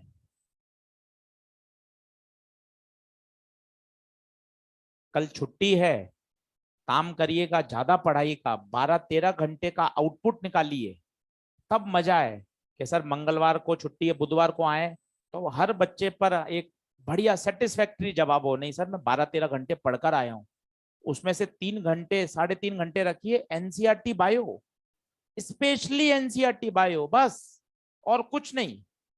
जरूरी है एनसीईआरटी पढ़ना, अंत में पढ़ेंगे समस्या होगी, वो चीज पढ़िए जो आपको सबसे कठिन लगती है, क्योंकि अभी प्रेशर तुलनात्मक कम है, ये समय के साथ बढ़ेगा, आपको भी पता है, मई में, जून के एंड में, तो जो चीज आपने कभी पढ़ी नहीं वो अंत में याद ही नहीं होगी। कोई भी टॉपिक हो सकता है, वो प्लांट डाइवर्सिटी हो सकती है, वो इकोलॉजी हो सकती है, कोई भी थ्योरेटिकल टॉपिक हो सकता है जिससे आप भागते हो, सबका कोई ना कोई तो ऐसा हिस्सा है, तो वो उसको पढ़ो। 4 पेज का ही टारगेट रखो, सर मैं तो 4 पेज पढ़ूंगा बस, या 4 पेज तो 3 घंटे में बहुत बढ़िया पढ़े जा सकते हैं, अंडरलाइन कर करके, एक एक बात समझ समझ कर। तो थोड़ा सा अपने आप को सोच कर जाइए, प्लान करके जाइए कि मेरा बायो में जो सबसे कमजोर टॉपिक है उसके लिए मैं कल 3-3.5 घंटे दूंगा। मंडे वाला संडे वाला माइनर भी दूर है, सेमी मेजर 13 तारीख से है, कल वाला बीच में एक ऑफ आ रहा है, उस ऑफ की छुट्टी का फायदा उठाइए और ऐसा टॉपिक छांट के रखिए घर जाते समय कि हाँ यार ये टॉपिक है, आशीष सर ने कहा था इसमें मैं बहुत अपने आप को भागता हूँ यार, इससे मुझे अच्छा नहीं लगता। अच्छा नहीं लगता ये शब्द नीट नहीं मानेगी ना, ये तो आप मुझे बोल सकते हो सर, आप 6 महीने से मेरे साथ हो, आप मुझको समझ सकते हो सर, कुछ अच्छे लगते हैं कुछ अच्छे नहीं लगते, तो सर ऐसा होता है, टॉपिक में भी होता है, कोई टॉपिक मेरा बढ़िया तैयार है, कोई कमजोर है, आपके साथ भी ऐसा है, जैसे आपके सारे ही वीक है, electro current, capacitor, magnet, EMI, AC, तो किसी का कोई टॉपिक अच्छा होता है किसी का वीक होता है, तो ऐसे ही है बायो में भी आपके साथ ऐसा ही है, कुछ टॉपिक आपके बहुत अच्छे हैं, तो जो कमजोर है उन पे अटैक करिए, तब मजा है पढ़ने का। सही सोचिएगा इस बात को। अब आते हैं इस बात पर, प्लेन वेव फ्रंट, लाइट अगर बहुत दूर से आ रही हो, बहुत दूर से आ रही हो तो कहा जाता है पैरेलल आ रही है, इसका वेव फ्रंट बना सकते हैं, वेव फ्रंट कैसा होगा, कोशिश करिए, तो परपेंडिकुलर होता है, कोशिश करो, 90-90-90-90-90, देखिए कैसा wave front, plane wave front, light ray है 90-90-90-90-90, प्लेन वेव। अब हाइगन वेव थ्योरी वाला कॉन्सेप्ट लगा दीजिए, सर इस पे तो बहुत सारे पॉइंट सोर्स होंगे, हाँ वो अपना खुद का वेव फ्रंट पैदा कर रहे होंगे, फिर इनको टेंजेंशियली आप मिला देंगे, फिर ये अपने आप को पैदा करेंगे, फिर आप इनको टेंजेंशियली मिला देंगे, इस तरह से वेव फ्रंट क्या कर रहा है, आगे से आगे, आगे से आगे, आगे से आगे क्या कर रहा है, ट्रेवल कर रहा है। क्या बात क्लियर है क्या? जरा मजे की बात आप ध्यान से सुनिए, इसमें इंटेंसिटी और एम्पलीट्यूड कांस्टेंट रहते हैं,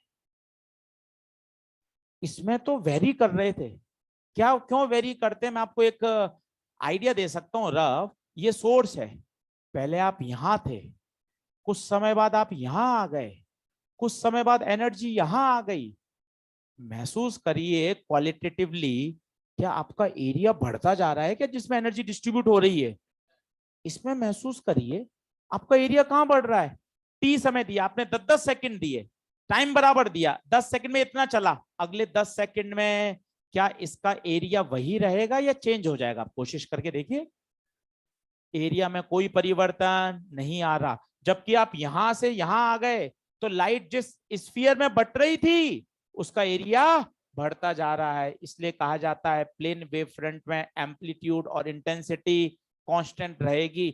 और अगली लाइन समझिएगा, आपकी कंसेप्चुअल और बढ़िया होंगे। ये होती है वेव की इक्वेशन। आपने देखा हो, आज घर के जाके नहीं तो चेक करिएगा, एक्सरसाइज 2 में वेव में उन्होंने हर शब्द के आगे एक प्लेन शब्द लिखा हुआ है। आज आप देखना नीट के सवालों में, अ प्लेन प्रोग्रेसिव वेव, अ प्लेन वेव, प्लेन वेव। अरे प्लेन प्लेन शब्द क्या लिखा हुआ होता है? आज समझ के जाइए, क्योंकि ये है ना, ये एम्पलीट्यूड आपने क्या माना है? कांस्टेंट। टी बराबर 5 सेकंड रखोगे, एक्स 10 रखोगे, टी बदलोगे, एक्स बदलोगे, पर क्या ए वही रहता है या चेंज होता रहता है? वही रहता है। इसलिए बच्चों क्या लिखते हैं? Plane wave. प्लेन वेव का मतलब किससे जुड़ा हुआ है? Plane wave front. इसका मतलब एम्पलीट्यूड कांस्टेंट। इसलिए लिखा रहता है, हर शब्द का मतलब है। आप तो कंपेयर करके और 4 नंबर आ गए सर, हटो। पर प्लेन क्या है? प्लेन क्या है? प्लेन हर वेव के आगे लिखा हुआ, plane progressive wave, plane wave, plane. ये प्लेन क्या शब्द है? प्लेन का मतलब है जो उसका एम्पलीट्यूड है वो क्या है? कांस्टेंट है। नहीं तो अदरवाइज सोचिए ना, ये होता, ये तो दूरी के साथ क्या हो रहा है? बदल रहा है।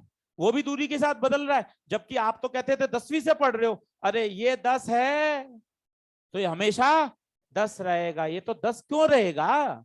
क्या कारण है भाई 10 रहेगा? क्योंकि ये कैसा है? प्लेन वेव फ्रंट है, light coming from distant source.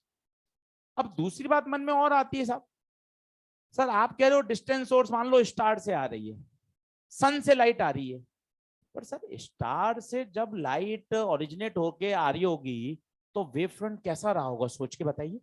Spherical. Spherical रहा होगा। पर आप कह रहे हो वेव फ्रंट तो कैसा है? प्लेन। क्या आप बात समझ पा रहे हो ऐसा क्यों हो रहा होगा? कारण सुनिए, ये स्टार है, करोड़ों किलोमीटर दूर है, तो जो वेव फ्रंट है धीरे धीरे धीरे धीरे धीरे धीरे धीरे धीरे इसकी रेडियस बढ़ती जा रही है। हम एक छोटे से हिस्से की बात करेंगे, तो बताइए ये क्या है? Plane wave front. अगला एग्जांपल सुनना, आपको मजा आ जाएगा। जैसे मैं क्रिकेट स्टेडियम में खड़ा हूं या बाहर कोरल पार्क में ग्राउंड देख रहा हूं, अरे सर खेत एकदम आगे से आगे बिल्कुल प्लेन दिख रहे हैं सर, क्रिकेट स्टेडियम प्लेन दिख रहा है। जबकि मैं घर आके जब ग्रेविटेशन पढ़ता हूं तो मास्टर अर्थ ऐसी गोल गोल ही बनाता है। ये तो बड़ा कठिन है सर। ये वाला आदमी तो चलो फिर रह लेता होगा, इस आदमी को सोचो आप, इसका जीवन कितना कठिन है।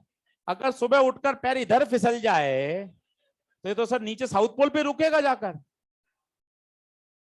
जेन्युइन प्रॉब्लम है। 5वीं 6वीं वाले बच्चों को इस तरह की प्रॉब्लम आती है कि हाँ बात तो सही है, अर्थ तो स्फीयर है, पढ़ा रहे हैं सब, किताब में लिखा हुआ है ओवल शेप है, स्फीयर शेप है, तो फिर तो एकदम कर्व्ड होना चाहिए। जबकि मैं क्रिकेट स्टेडियम देख रहा हूँ, सुपथ है, बिल्डिंग है, बाहर पार्क है, अपने हॉस्टल बने हुए हैं, सरफेस तो कैसी है? प्लेन। फिर ये क्या पढ़ा रहे हैं? अब आपकी समझदारी बढ़ चुकी है। इसका रेडियस बहुत ज्यादा है, 6400 किलोमीटर। तो आप और मैं जो सरफेस देख रहे हैं कहीं भी, वो कैसी है? प्लेन। अगला सेंटेंस सुनिए, साउथ पोल पर भी अगर सुपथ बनाया जाए, कोरल पार्क बनाया जाए, तो बताइए कैसा आएगा? बिल्कुल प्लेन आएगा, बिल्कुल। चाहे नॉर्दर्न हेमिस्फीयर में यहां बनाओ, सदर्न में बनाओ, कहीं भी बनाओ, बिल्कुल सरफेसेस कैसी आएंगी? प्लेन आएगी। कारण बताइए कारण? क्योंकि रेडियस ऑफ कर्वेचर बहुत ज्यादा है। इसमें दिमाग लगाइए। जैसे पानी की बोतल बढ़िया कर्व्ड दिख रही है, हाँ सर सिलेंड्रिकल है, कर्व्ड है, पर मैं आपको बोल रहा हूं एक छोटा सा डॉट 1 mm इंटू 1 mm, आप कहीं भी बना दीजिए, कर्व्ड पर, नीचे, सर्कल पे, इधर, 1 mm इंटू 1 mm का पोर्शन कैसा रहेगा? वो प्लेन ही रहेगा। कहीं भी बनाइए, इस कर्व्ड बनाइए, इधर बनाइए, यहां जहां कर्वेचर चेंज हो रहा है वहां बनाइए, कहीं भी बनाइए, 1 mm इंटू 1 mm की सरफेस प्लेन सरफेस ही रहेगी। ये बिल्कुल वैसा ही तो बात है। 6400 किलोमीटर है, आप और मैं तो कितना, 2 kilometre, 5 kilometre, 100 metre, 700 metre, 800 metre, तो वो सरफेस उसकी तुलना में कैसी है? प्लेन। अब लगाइए बात यहां पर, बहुत दूर से लाइट आ रही है, तो जो स्फेरिकल वेव फ्रंट है वो इतना बड़ा हो गया है, हमारे पर जो पहुंच रहा है वो हमें कैसा महसूस हो रहा है, प्लेन वेव फ्रंट। बोलिए क्या ये बात क्लियर है क्या? तो तीन तरह के वेव फ्रंट पर हमने बात खत्म करी है। Point source spherical wave front, line source cylindrical, and light coming from distant source, वो कैसा है, प्लेन। अब मैंने आपको कहा था सर वेव फ्रंट में न्यूमेरिकल सवाल कैसा आता है, डायग्राम वाला सवाल बढ़िया आता है, वो आप देखना कैसा। पहले तो मुझे आप इसके वेव फ्रंट बना के बताओ। ये जैसे पैरेलल है, ये डाइवर्जिंग लाइट है, ये कन्वर्जिंग है, बना सकते हैं इनके वेव फ्रंट, बड़े आसान। एक शब्द, बस एक शब्द, क्या, परपेंडिकुलर। देखते जाइएगा परपेंडिकुलर, इतनी बढ़िया टेक्निक, परपेंडिकुलर 90 90 90 90, लो साहब खत्म। इस पे 90 90 बनाइएगा ध्यान से, 90 90, ये 90, ये 90, ये देखिए एक बना देंगे फिर तो अगला आपको खुद ही आइडिया लग जाएगा, ये ऐसा बनेगा।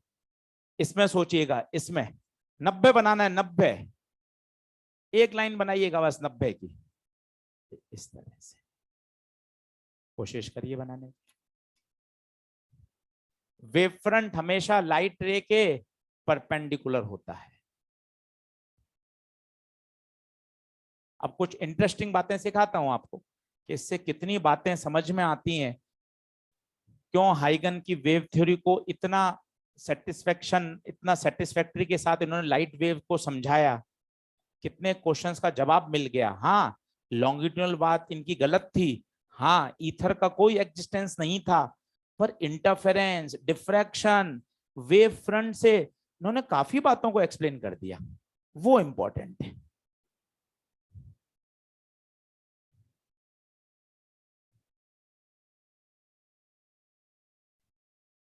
चलो अब बताता हूं कैसा प्रश्न आता है पेपर में। ये कॉन्वेक्स लेंस, ये लाइट आ रही है, तो सर ये तो मैं 10वीं से बना रहा हूं, इसमें क्या है, लाइट आएगी, कॉन्वेक्स है, क्या करेगा, कन्वर्ज। यहाँ कन्वर्ज होकर रुकेगा थोड़ी ना सर, ये आगे चली जाएगी, इस तरह से होगा। क्या इनके वेव फ्रंट बना सकते हैं आप? कोशिश करिए, बनाइए वेव फ्रंट। फिर एक इंटरेस्टिंग बात आपको सिखाता हूं, बनाइए।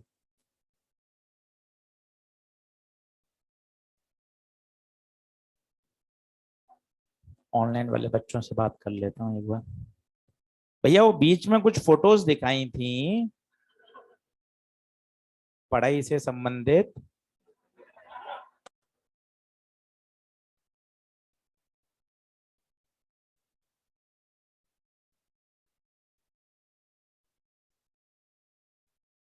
सही बोर्ड साफ दिखाई दे रहा है? हाइगन वेव थ्योरी की बात समझ में आ गई थी क्या?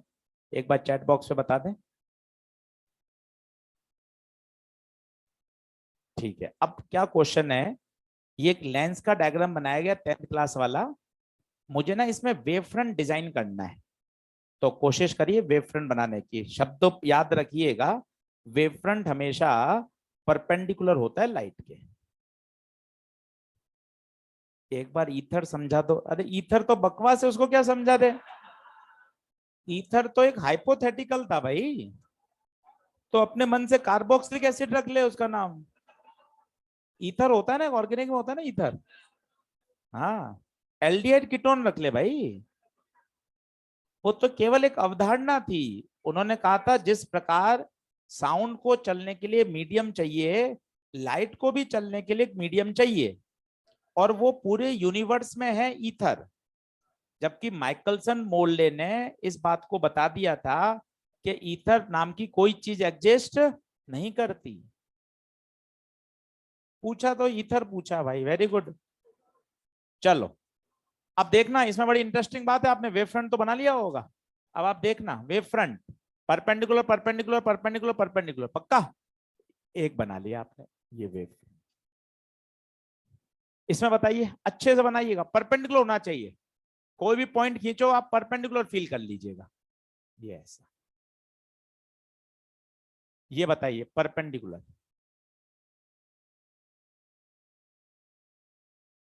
ये देखिए वेव फ्रंट इस तरह से सिकुड़ रहा है, इसका बताए क्यों सिकुड़ रहा है, बताइए।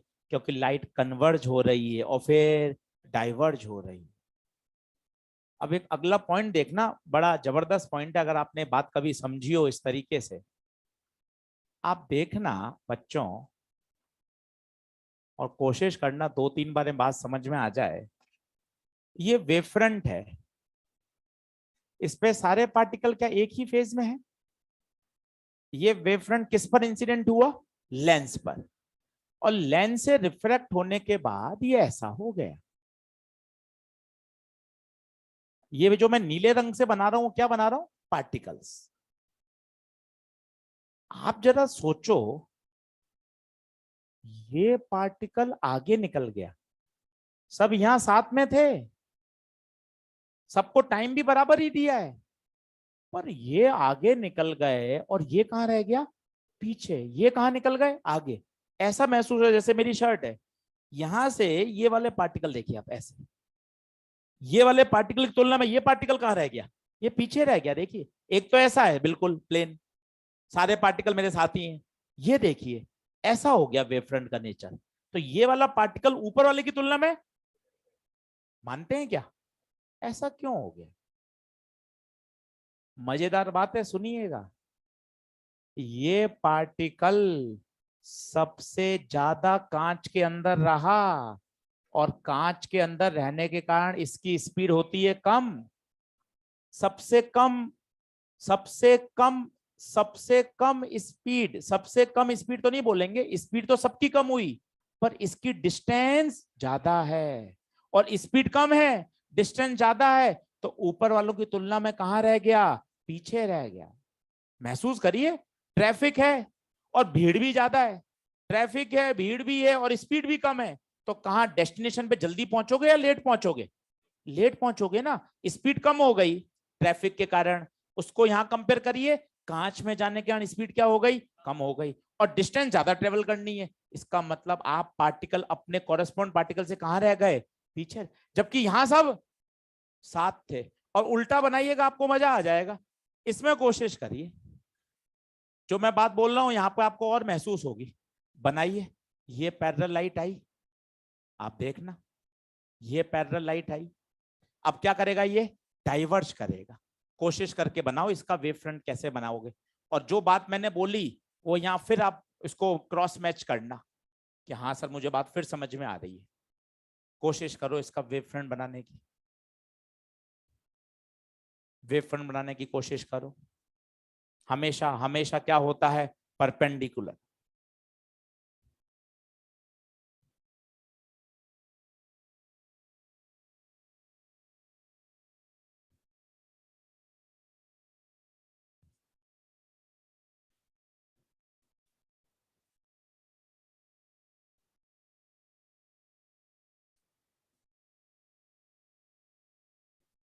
भूख थकान सबके साथ है, सब सुबह 7 बजे से आए हुए हैं, इसलिए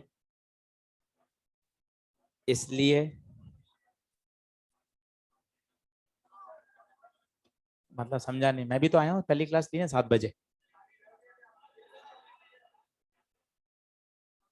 क्या? टिफिन नहीं लेकर आया? टिफिन की क्या जरूरत है आपको, जाऊंगा खाना खा कर। चलो सही है, तो 2:15 छोड़ेंगे, सही है।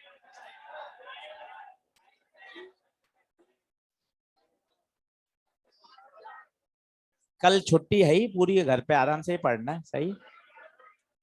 चलो पढ़े, अभी अभी इंटरेस्टिंग हो जाएगा, अभी और चीजें बढ़िया हो जाएंगी, कहीं समस्या नहीं है। अब न्यूमेरिकल पोर्शन आने वाला है, जो कठिन हिस्सा था ना 6 दिन का, वो अपने सब निपटा लिया। जो थ्योरेटिकल पार्ट था, बायो जिसे बोलते हैं, बायो खत्म कर दिया अपन ने। अब बताइए, हाँ चाय समोसा सब मंगवा दूंगा, आप चिंता नहीं कर। अब मुझे जल्दी से बताएं, प्लेन वेव फ्रंट यहाँ है क्या? इसका बताइए, इसका क्या फैलता हुआ होगा इस तरह से? अब आप जो मैं बोल रहा हूं वो बात यहाँ चेक कर पा रहे हैं क्या? महसूस करो, देखो कौन पार्टिकल पास में और कौन दूर है। देखो ये आगे निकल गया और देखो ये वाला पीछे रह गया। पूछो क्यों पीछे रह गया? देखो, क्योंकि ये आगे निकल गया, क्योंकि इसने तो बहुत कम दूरी कांच के अंदर चली, इसने कांच में ज्यादा ट्रेवल किया है और स्पीड कम थी, तो रिलेटिवली अपने साथियों से कहां रह गया? पीछे रह गया। 2 बार पेपर में बनाने को आया हुआ है एम्स में। 4 ऑप्शन होते हैं, पूछा जाता है correct representation of wave front बताइए।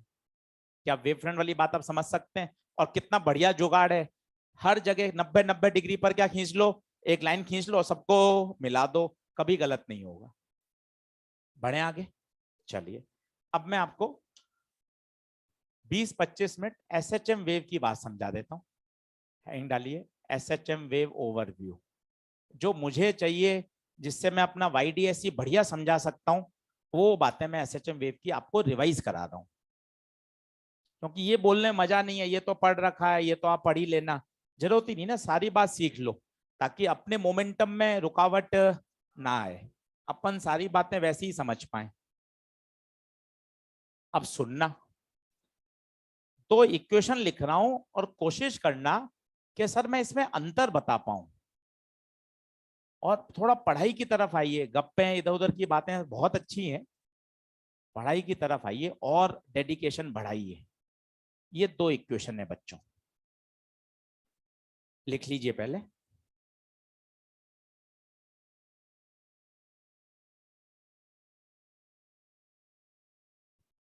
लास्ट चैप्टर है 10वां, electro current capacitor magnet magnetism EMI AC ray wave है 10वां। तो लास्ट चैप्टर है, तो सबसे बढ़िया तैयार करना है। अंत भला तो सब भला है, तो इसको सबसे शानदार पढ़ाऊंगा। जो पिछले 9 चैप्टर पढ़ाए हैं ना, उससे और बेहतरीन पढ़िए। कि मेरा एक एक सवाल के साथ सर यूं फीलिंग जुड़ी हुई है, इतना फंडामेंटल पढ़िए। सामान्य बच्चा वेव ऑप्टिक्स के केवल फॉर्मूले याद करता है, आपके पास एक ओवरव्यू होगा ना, आप देखना वाईडीएससी के सवाल इतना जल्दी सॉल्व कर पाओगे, और उससे आपको एसएचएम वेव में भी फायदा मिलेगा। पहले मुझे अंतर बताइए, अंतर क्या है? कोई हाथ खड़ा करके बता सके अंतर, कि हाँ सर मैं सही बोल सकता हूँ, कोशिश टूटे फूटा सही चलेगा। हाँ भैया, तेज बोल। हाँ, और क्या बोल सकते हैं ऐड? हाँ, सही है भाई, इतना आपने जो बोला वो सही था, इसमें और थोड़ी जानकारी।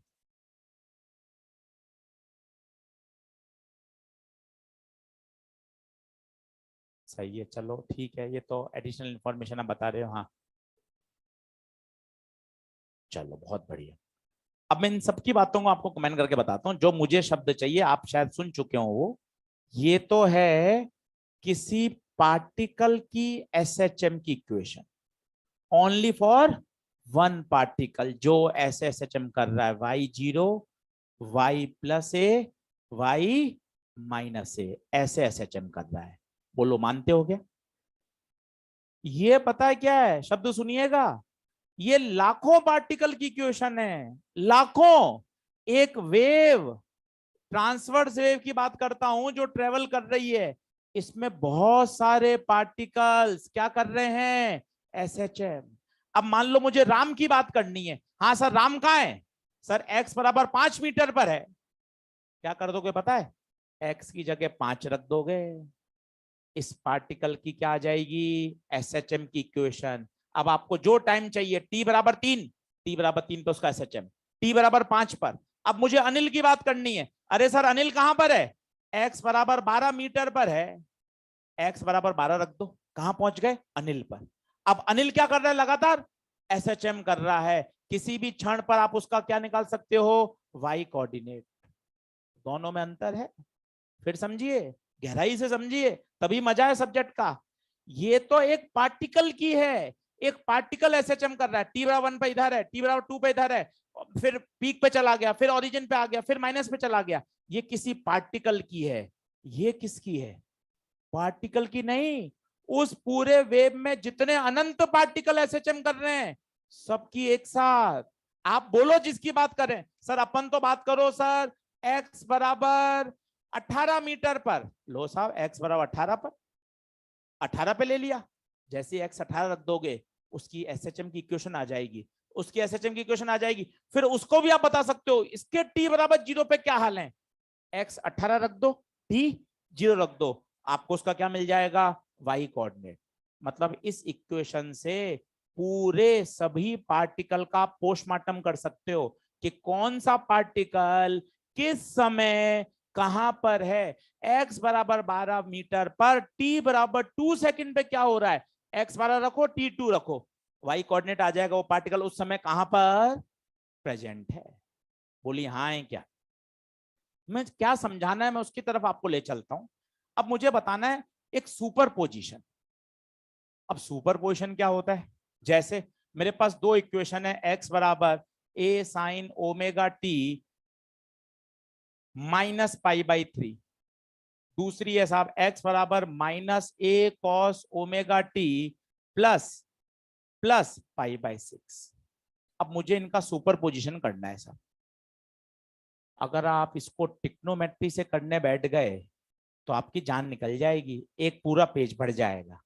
अब आप देखो फेजर से काम कितना जल्दी होता है, सर ने आपको समझाया भी है, मैं आपको वापस समझा देता हूं। साइन यहां, कॉस यहां, माइनस साइन यहां, कितना जल्दी होगा। आप देखो फेजर क्या जादुई चीज है, और मैंने आपको सिखाया था फेजर एक टूल है उन चीजों को डील करने का जो कैसे वेरी करती हैं साइनोसोडली। साइनोसोडली का मतलब होता है साइन और कोसाइन दोनों, साइनोसोडल का ये मतलब होता है केवल साइन, साइन और कोसाइन दोनों। अब इसको पहले बनाना देखना, नहीं तो ट्रेडिशनल क्या कहता है, अरे दोनों को पहले साइन में कन्वर्ट करो फिर सोचो, कुछ जरूरत नहीं है, शानदार तरीका है। क्या है, साइन, साइन पे गए, कहां है माइनस, माइनस मतलब पीछे, कितना पीछे 60, ये बना दिया साहब पहला। एम्पलीट्यूड ए या 3 मान लो, ये 3, कितना पीछे 60। बोलो पहला बन गया क्या सही। ये तो पता है आपको एंटी क्लॉकवाइज घूमता है, एंटी क्लॉक में पॉजिटिव आता है, क्लॉक में नेगेटिव। वापिस देखो फिर से, सर ये बताओ सर धीरे धीरे आओ, पहले पकड़ो कौन, कॉस, कॉस में भी पकड़ो, माइनस कॉस पे गए, बोलो हाँ है। फिर बताओ क्या है, प्लस, प्लस का मतलब कहां आगे, कितना आगे, कितना आगे 30 डिग्री आगे। अरे सर ये तो यहीं आ गया, डायरेक्ट आंसर कितना 6, डायरेक्ट आंसर 6। नहीं तो आप मैथ से करोगे पूरा एक पेज भरेगा, साइन ए माइनस बी, कॉस का फॉर्मूला लगाओगे, जोड़ोगे, एलसीएम लोगे, ट्रांसफर करोगे, एक बार में आंसर आ गया। सर थोड़ा ऊपर से चला गया सर, एक बार और बताओ सर, आजा और देख, परेशान क्यों होता है। A sine omega t plus 60, y बराबर minus a sine omega t minus 30।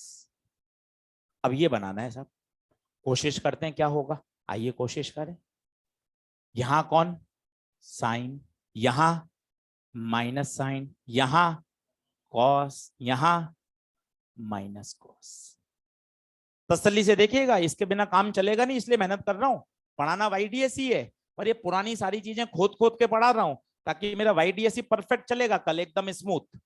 क्योंकि वहां भी मुझे 2 एसएचएम का क्या कराना है, सुपरपोजिशन। क्यों आवश्यकता है बता दूं, ये देखो, ये S1 और ये S2, S1 से लाइट आएगी, S2 से लाइट आएगी, और दोनों एक पॉइंट पे जाके क्या करेंगे, सुपरपोजिशन तो करेंगे। इसलिए सिखा रहा हूं सुपरपोजिशन ऑफ 2 SHM। आइए महसूस करते हैं, आराम से देखिएगा। बोलिए साइन पे हाथ रखा, ये रहा साइन, कहां है प्लस 60, बताओ कहां होगा प्लस 60, आगे एंटी क्लॉकवाइज आगे। कितना एम्पलीट्यूड ए, ए कितने पर 60 पे। बोल पहला ओके है क्या, तसल्ली से देख ले, पहला ओके है क्या, साइन और प्लस 60। दूसरे पे आओ सर, कोशिश करो सर, पेन का रंग बदल देता हूं सर, पेन का रंग बदल, बोल माइनस का साइन, माइनस का साइन इधर, और माइनस का 30, तो पीछे या आगे, पीछे, एंटी क्लॉकवाइज में बढ़ता है, क्लॉक में कम, कितना 30। बता एंगल कितना हो गया, एंगल ओरली बता सकते हो, ओरली ए और ए 90 पर हो। 13 नवंबर फेज चालू हुआ था, वेक्टर एएसपी सर, 2 बराबर 90 डिग्री पे √2 है, 60 डिग्री पे हो √3a, 0 डिग्री पे 2a। आप कहो तो टेबल बना दूं पूरी, टेबल बना दूं पूरी। 90 पे √2a आता है, 60 पे √3, और अपोजिट होते हैं तो 0, और 0 डिग्री पे होते हैं तो 2a। याद करिए, ये सुपर पोजिशन है। इन सब की आवश्यकता पढ़ने वाली है सवालों में। कोई एक लिख लीजिए जो आपकी इच्छा हो। इन दोनों में अंतर समझिएगा, अभी काम में लूंगा। ये पार्टिकल का SHM है, ये किसी पर्टिकुलर पोजीशन पर स्थित पार्टिकल का SHM आप इससे पता लगा सकते हो। लिखते चलो। दोनों एग्जांपल मत लिखो, समय की कमी है, समय पे छोड़ना, ये बात ध्यान रखना, लेट नहीं करूंगा, इसलिए थोड़ा तेज लिखिएगा।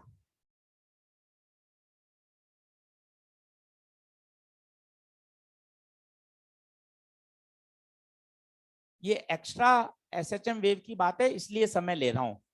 YDSE डायरेक्ट चालू करने में थोड़ी सी कठिनाई रहती है, सवाल सवाल हो जाएंगे आपसे, पर आप चीजों को रिलेट नहीं कर पाओगे बहुत बढ़िया तरीके से।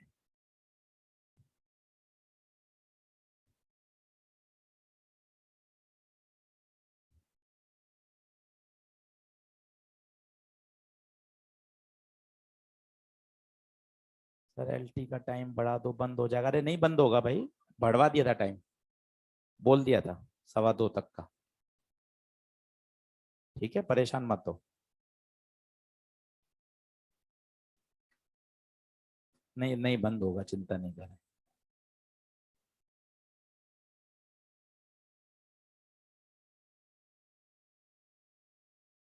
बोलो, मिटाऊं कि आगे बढ़ूं? अब बस लास्ट बात पे आ चुका हूं। अब जितनी बार इस बार जितने बोर्ड पे लिख दिया जाएगा वही फाइनल है। उसके बाद आप घर चले जाइएगा, रुकिएगा मत। मैं बोलूं मैं नया टॉपिक पढ़ा रहा हूं, मत रुकना। मैं बोलूंगा इंपॉर्टेंट है, YDSE इतना इंपॉर्टेंट है, हर साल क्वेश्चन आया है। आप मत रुकिएगा, आप घर चले जाइएगा। सही, चलिए। अरे अभी नहीं, अभी और पढ़ाऊंगा, आ रहे हैं। अच्छा, पानी लेकर आ जा। लिखें, मिटा दूं क्या भाई?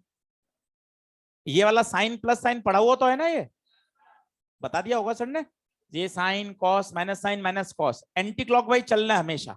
प्लस होगा एंटी क्लॉकवाइज, माइनस होगा तो पीछे। और इससे कितना फास्ट सॉल्व हो रहा है पता है। एक जो हम ट्रेडिशनल पढ़ते थे 11वीं 12वीं में, अरे यार पहले दोनों को साइन में कन्वर्ट करो या पहले दोनों को कॉस में कन्वर्ट करो, फिर फेजर लगाएंगे, इससे कुछ भी करने की जरूरत नहीं है, डायरेक्ट आप आंसर लिख सकते हो।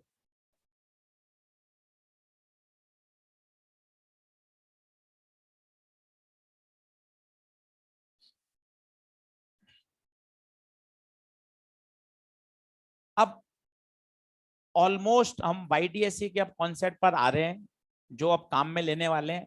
और एक बढ़िया टर्म आपको सिखा के आज भेजना चाहता हूं, कोहेरेंट और इनकोहेरेंट। पढ़ा हुआ आप सब में है, पर उसको और अच्छे लेवल पे सिखा के भेजता हूं कि कोहेरेंट इनकोहेरेंट की आवश्यकता क्यों है, क्यों कोहेरेंट इनकोहेरेंट के बगैर इंटरफेरेंस नहीं हो सकता, क्या आवश्यकता है, वो सब आपको सिखा के भेजना है। बोलिए, मिटा दूंगा सारा? चलो,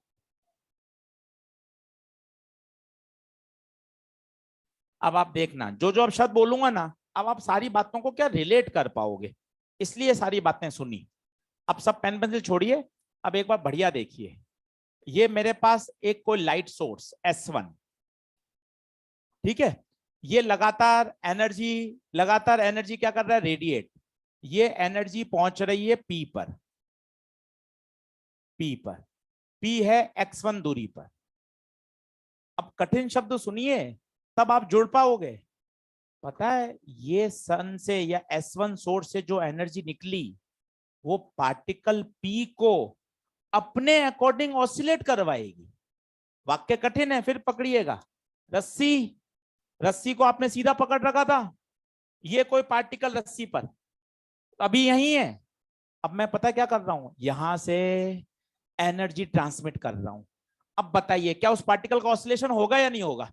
होगा ना। किसके अकॉर्डिंग होगा? जिस फ्रीक्वेंसी से मैं कर रहा हूं। देखो, अगर मैं ऐसे कर रहा होता तो धीरे होगा। ये बताइए, मतलब इस पार्टिकल का SHM कौन डिसाइड कर रहा है? मैं डिसाइड कर रहा हूं। बोले तो सोर्स। सेंटेंस फिर से सुनिएगा, इस पार्टिकल पर एनर्जी पहुंचेगी, ये पार्टिकल ऑसिलेट करने वाला है आशीष सर, किसके अकॉर्डिंग? S1 के अकॉर्डिंग। लेट इसकी फ्रीक्वेंसी ओमेगा 1 है, तो बताओ इसका डिस्प्लेसमेंट पार्टिकल कितना होगा? लिखूंगा, समझिएगा, y बराबर a साइन ओमेगा नहीं ओमेगा 1, k नहीं k1, दूरी x1 and let the initial phase is phi. क्या ये समझ में आया क्या लिखा? y बराबर a sine omega t minus kx, पर x नहीं x1। क्यों x1? क्यों? मैं x1 दूरी पर स्थित राम की बात कर रहा था। सही बात है। अब दूसरी बात सुनिएगा, जबरदस्त। लो साहब, अब एक दूसरा सोर्स भी लिया है, ये S2, इसकी फ्रीक्वेंसी ओमेगा 2।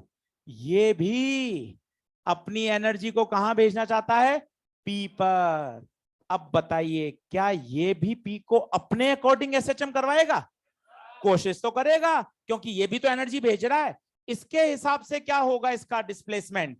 y बराबर a1 a2 मान लीजिए, तो साइन ओमेगा नहीं ओमेगा 2 के नहीं। अच्छा सर, के अलग अलग क्यों है ये भी बता दो। अरे वेव मोशन जिंदाबाद, के बराबर 2π/λ होता है, क्योंकि फ्रीक्वेंसी अलग अलग है।